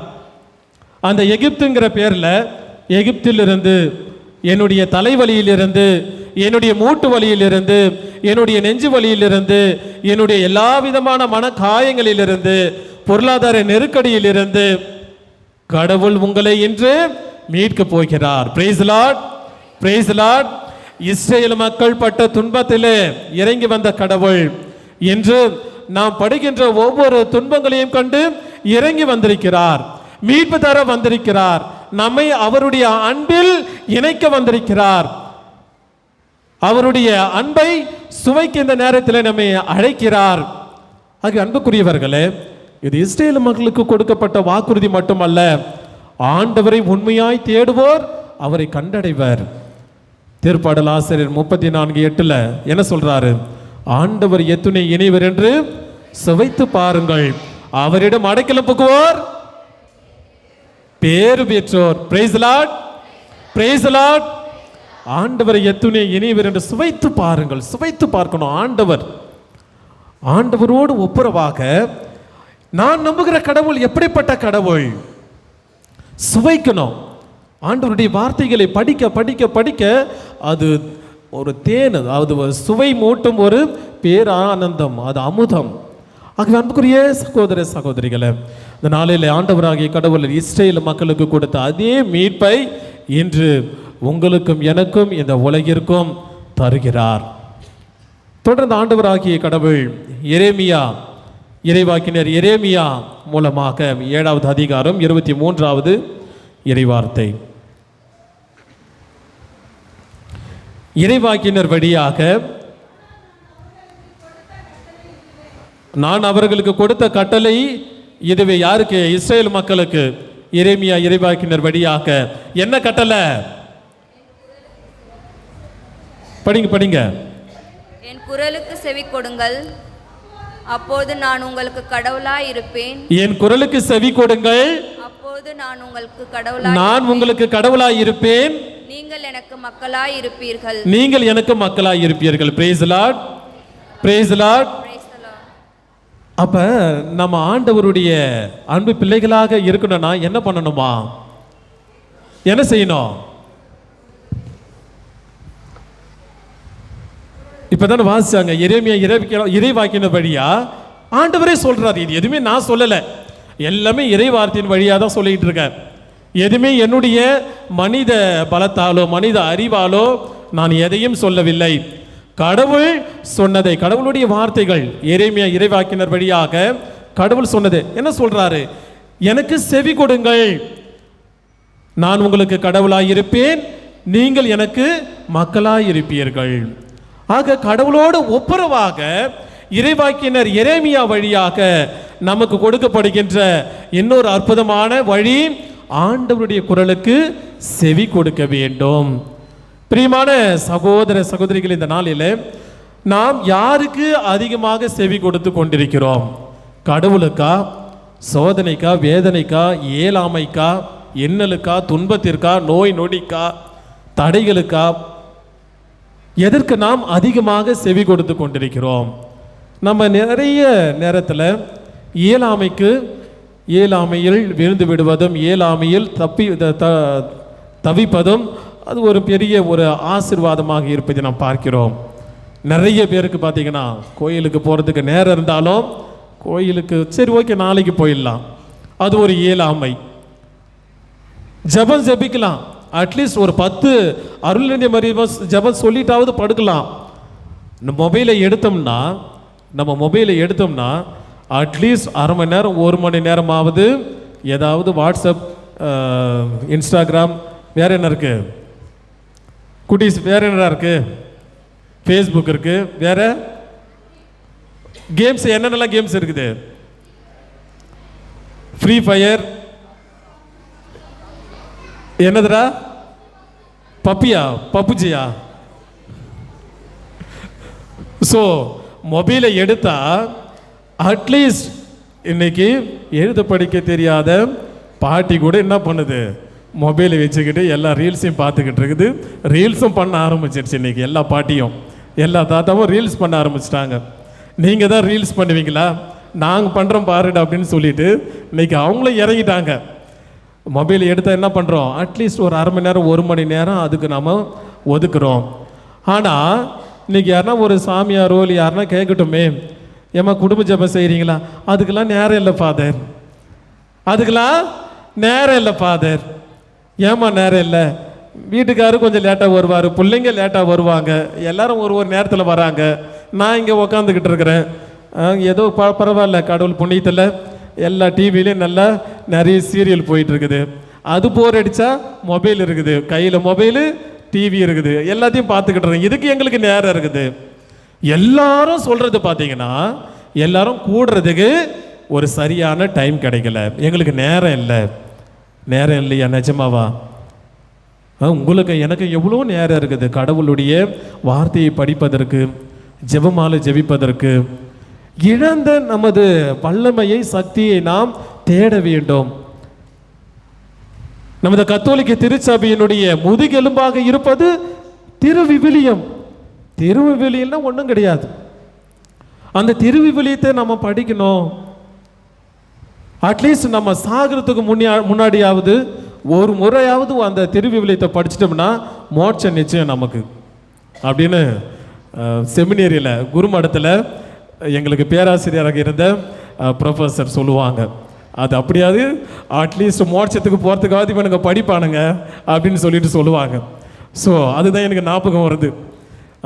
சாகிறதுக்கு முன்னாடி ஒரு முறையாவது இந்த பைபிளை படிச்சிருங்க, உங்களுக்கு மோட்சம் நிச்சயம். அது உண்மையாக சொன்னாரா இல்லை வேடிக்கையாக சொன்னாரான்னு தெரியல. பட் இருந்தாலும் அட்லீஸ்ட் நம்ம வாழ்க்கையில், கடவுள் கொடுத்த இந்த வாழ்க்கையில் ஒரு முறையாவது விவிலியத்தை படிங்க. விவிலியத்தை படிக்கும்போது ஆண்டவரோடு நமது அன்பு, உறவு, நமது ஆன்மீகம், நமது வார்த்தை எல்லாமே, நம்ம வாழ்க்கை எல்லாமே நிச்சயமாக மாறும். இந்த நாளில் ஆண்டவரோடு நாம் கலக்க வேண்டும், ஆண்டவரோடு நாம் ஒப்புரவாக வேண்டும். நமது இயலாமையிலிருந்து நம்மை ஆண்டவரில் இயக்க வேண்டும் என்றால் அவருடைய குரலுக்கு செவி சாய்க்க வேண்டும். ஜெபமாலை அட்லீஸ்ட் ஒரு நாளைக்கு ஒரு 10 அருள் எறிந்த மாதிரி ஜெபமாவது சொல்லுங்க. அது நமது குடும்பத்தை கட்டி காக்கும், நமது பயணத்தை பாதுகாக்கும், நமது பிள்ளைகளை உயர்த்தும், நமது எல்லா விதமான நோய் நொடிகளிலிருந்து, பிணிய எல்லா விதமான துன்பங்களிலிருந்து அது விரட்டும், நம்மை பாதுகாக்கும், நமக்கு குணப்படுத்தும். திருவிவிலியத்தை வாசிங்க. ஏதாவது இந்த 150 திருப்பாடல்கள், 150ல் 150 திருப்பாடல்கள் இருக்குது. ஏதாவது உங்களுக்கு பிடித்த திருப்பாடல்கள் எடுத்து வாசிங்க. வாசிக்க வாசிக்க, ஜெபிக்க ஜெபிக்க ஆண்டவருடைய குரலை நாம் கேட்போம். ஆண்டவருடைய குரலை கேட்கும் போது நம்முடைய சிந்தனை, நமது சொல், நமது வாழ்க்கை நிச்சயமாக ஒரு வேரூன்றிய, ஒரு வல்லமையான, ஒரு உண்மையான விசுவாசத்தை வாழக்கூடிய ஒரு வாழ்வாக நிச்சயம் இருக்கும். தொடர்ந்து எசாயா இறைவாக்கினர் வழியாக ஆண்டவர் அதிகாரம் 41 இறைவார்த்தைகள் 10ல், அஞ்சாதே, நான் உன்னோடு இருக்கிறேன், கலங்காதே, நான் உன் கடவுள். Praise Lord, praise lord. ரொம்ப அருமையான வார்த்தைகள். அஞ்சாதே, நான் உன்னோடு இருக்கிறேன். சொல்லுங்க பார்க்கலாம். அஞ்சாதே, நான் உன்னோடு இருக்கிறேன், கலங்காதே, நான் உன் கடவுள். ரொம்ப அருமையான வார்த்தை. எப்போதெல்லாம் மன சோர்வுற்றிருக்கிறோமோ, எப்பொழுதெல்லாம் என்ன செய்வதென்று தெரியாமல் தவித்து கொண்டிருக்கிறோமோ, ஆண்டவராகிய கடவுளை, கடவுளுடைய வார்த்தையை நினைத்து பார்ப்போம். பிரியமானவர்களே, இந்த நாளிலே ஆண்டவராகிய கடவுள் எசையா இறைவாக்கினர் வழியாக அவருடைய அன்பில் நிலைத்திருக்க அற்புதமான வார்த்தையை சொல்லுகிறார். அஞ்சாதே, கலங்காதே, நான் உன்னோடு இருக்கிறேன், ஏனெனில் நான் உன் கடவுள். தொடர்ந்து எசேக்கியேல் இறைவாக்கினர் எசேக்கியேல் புத்தகம் 36வது அதிகாரம் 28வது இறைவார்த்தை.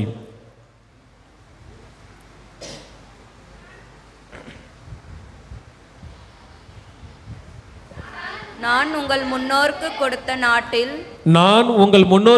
நாட்டில் நீங்கள் வாழ்வீர்கள்.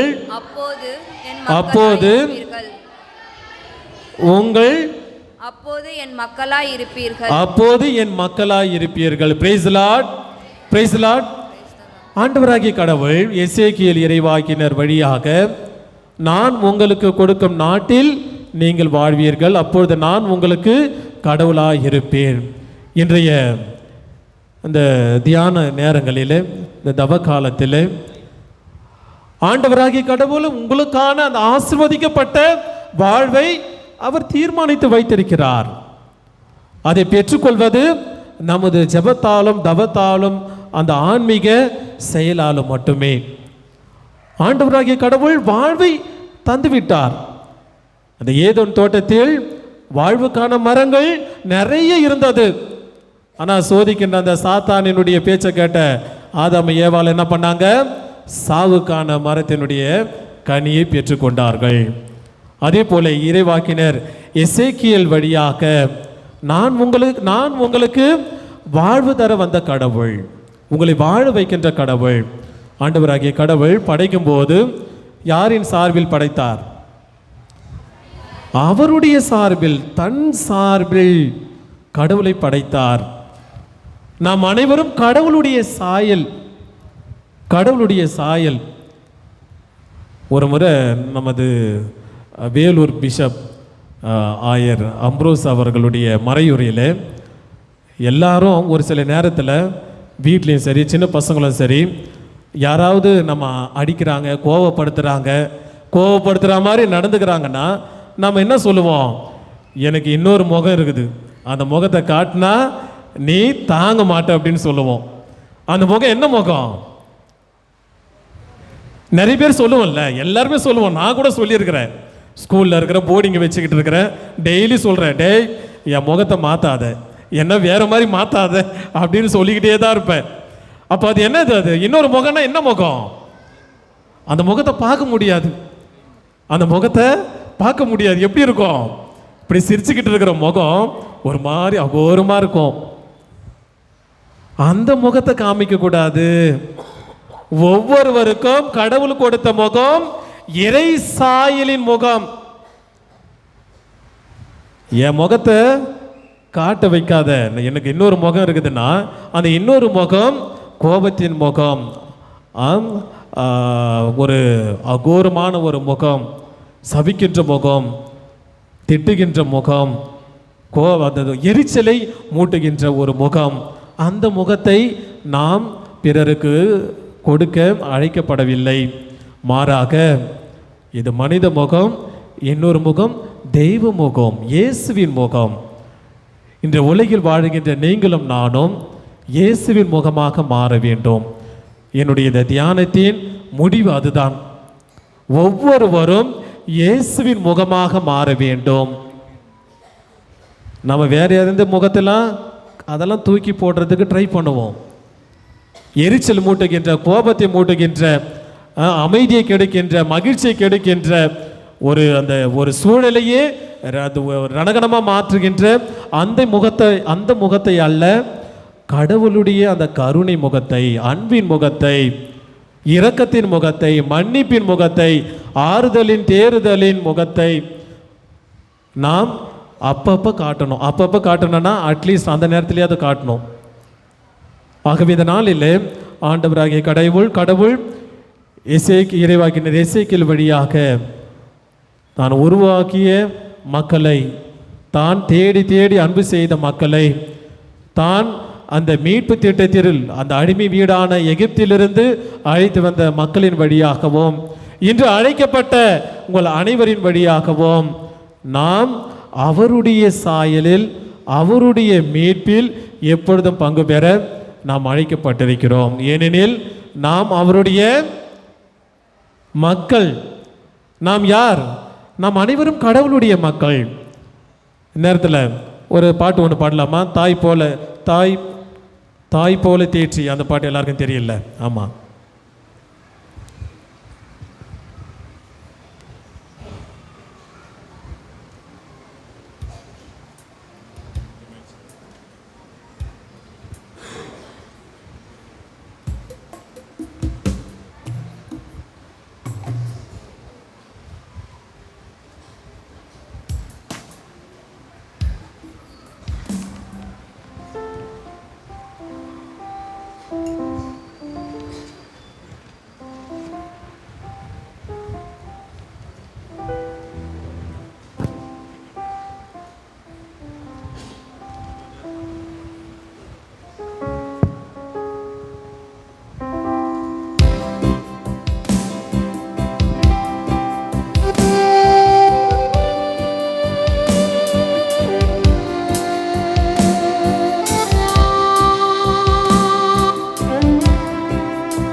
தாய் போல தேற்றி தந்தை போல ஆற்றி தோள் மீது சுமந்திடும் என் இயேசையா.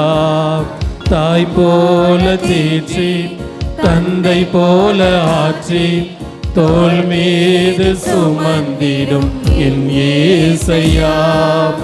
உம்மை போல புரிந்து கொள்ள யாரும் இல்லையே, உம்மை போல அரவணைக்க யாரும் இல்லை, உம்மை போல புரிந்து கொள்ள யாரும் இல்லையே, உம்மை போல அரவணைக்க யாரும் இல்லையே. என் வாழ்விலே ஏசையா நீ போதும், என் வாழ்விலே நீர் போதும், என் வாழ்விலே ஏசையா நீ போதும், என் வாழ்விலே. மலை போல துன்பம் என்னை சூழும் போது அதை பனி போல உருகிட செய்பவரே. மலை போல துன்பம் என்னை சூழும் போது அதை பனி போல உருகிட செய்பவரே. கண்மணி போல் என்னை காப்பவரே, உள்ளங்கையில் பொறிந்தென்னை நினைப்பவரே. கண்மணி போல் என்னை காப்பவரே, உள்ளங்கையில் பொறிந்தென்னை நினைப்பவரே. நீ போதும் என் வாழ்விலே ஏசையா, நீ போதும் என் வாழ்விலே, நீ போதும் என் வாழ்விலே ஏசையா, நீ போதும் என் வாழ்விலே. தாய் போல தேற்றி தந்தை போல ஆற்றி தோள் மீது சுமந்திடும் என் இயேசையா.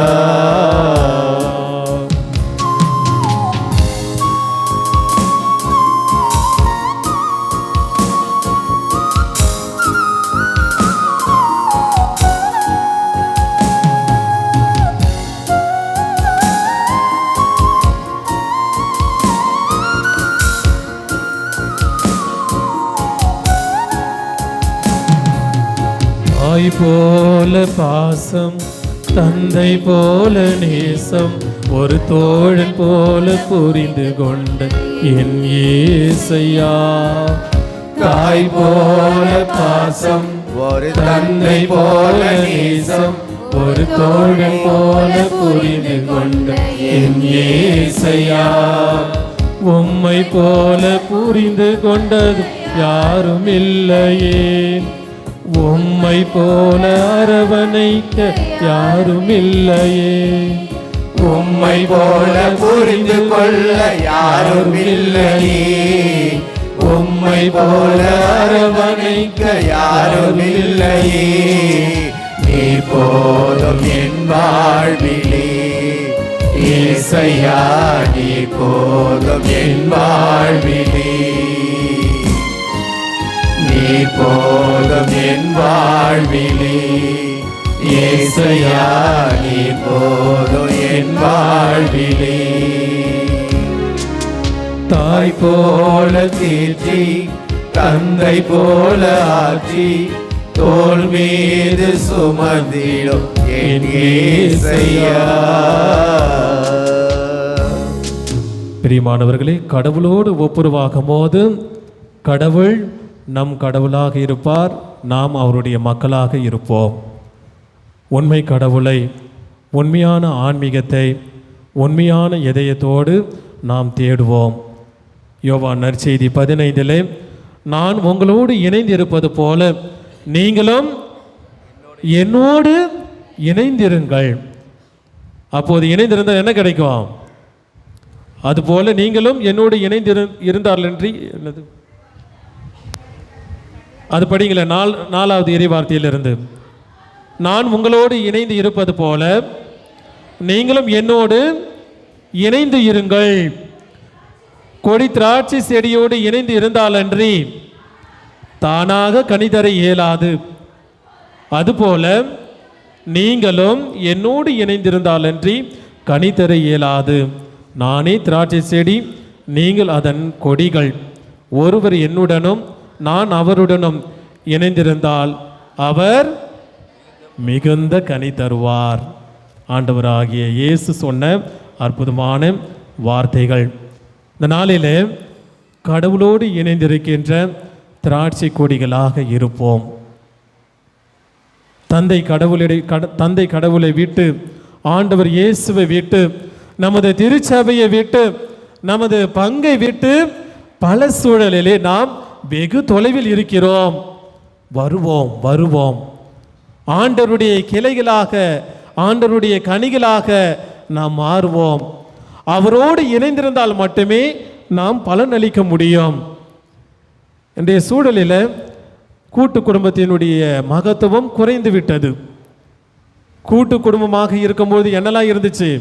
சகிப்புத்தன்மை இருந்தது, ஏற்றுக்கொள்ளக்கூடிய பக்குவம் இருந்தது, அனைவரையும் அனுசரித்து கொள்ளக்கூடிய அந்த மனப்பான்மை இருந்தது. இன்னைக்கு என்ன ஆயிடுச்சு? நான் ஏன் ஏற்றுக்கணும், நான் ஏன் அனுசரிக்கணும், நான் ஏன் எல்லாரும் குடும்பம் இருக்கணும், நான் தனியாக இருக்கணும் அப்படின்னா ஆகுது. குடும்பத்தில் அந்த நியூக்ளியர் ஃபேமிலியில் என்ன வருது? ஏதாவது ஒரு சின்ன பிரச்சனை வந்தாலும் அவர்களால் இணைந்து இருக்க முடியல.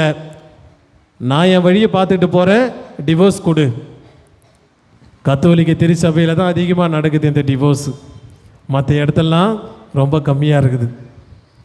பிஷப் ஹவுஸில் ஆயருடைய செயலராக இருக்கும்போது டெய்லி இந்த பஞ்சாயத்து நடந்துக்கிட்டே தான் இருக்கும். திருச்சபையும் அதான் சொல்லுது. இந்த காலகட்டத்தில் இப்போ இருக்கிற நம்ம இந்த மாடர்ன் ஏராவில் அதிகமாக டிவோர்ஸ் நடக்கிற திருச்சபை நமது திருச்சபையாக இருக்கிறது ஒரு வேதனைக்குரிய விஷயந்தான். புரிந்து கொள்ள வேண்டும் பிரியமானவர்களே.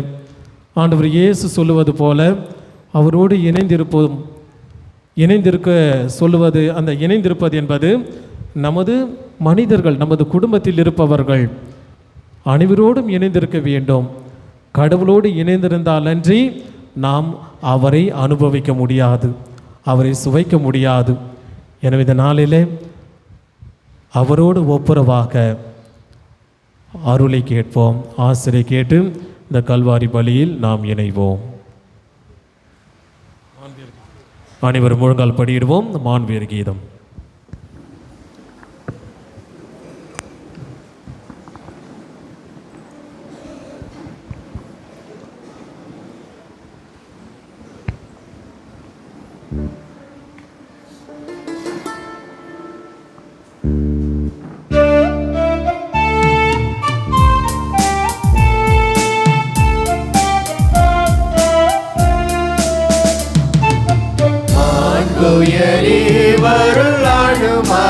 உம்மை தாழ்ந்து பணிந்து ஆராதிப்போம்.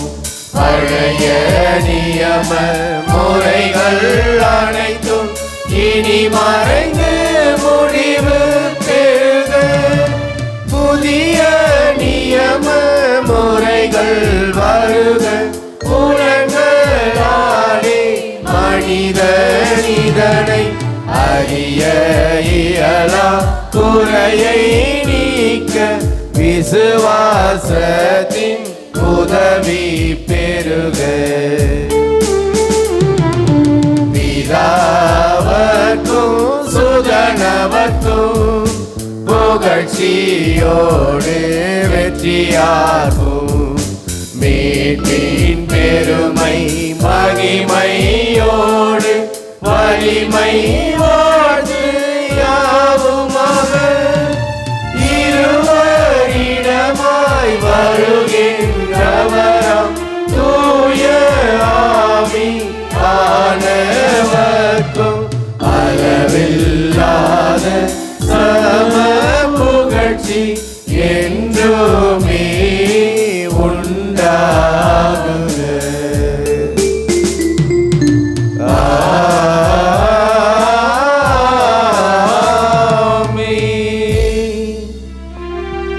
மன்றாடுவோமாக.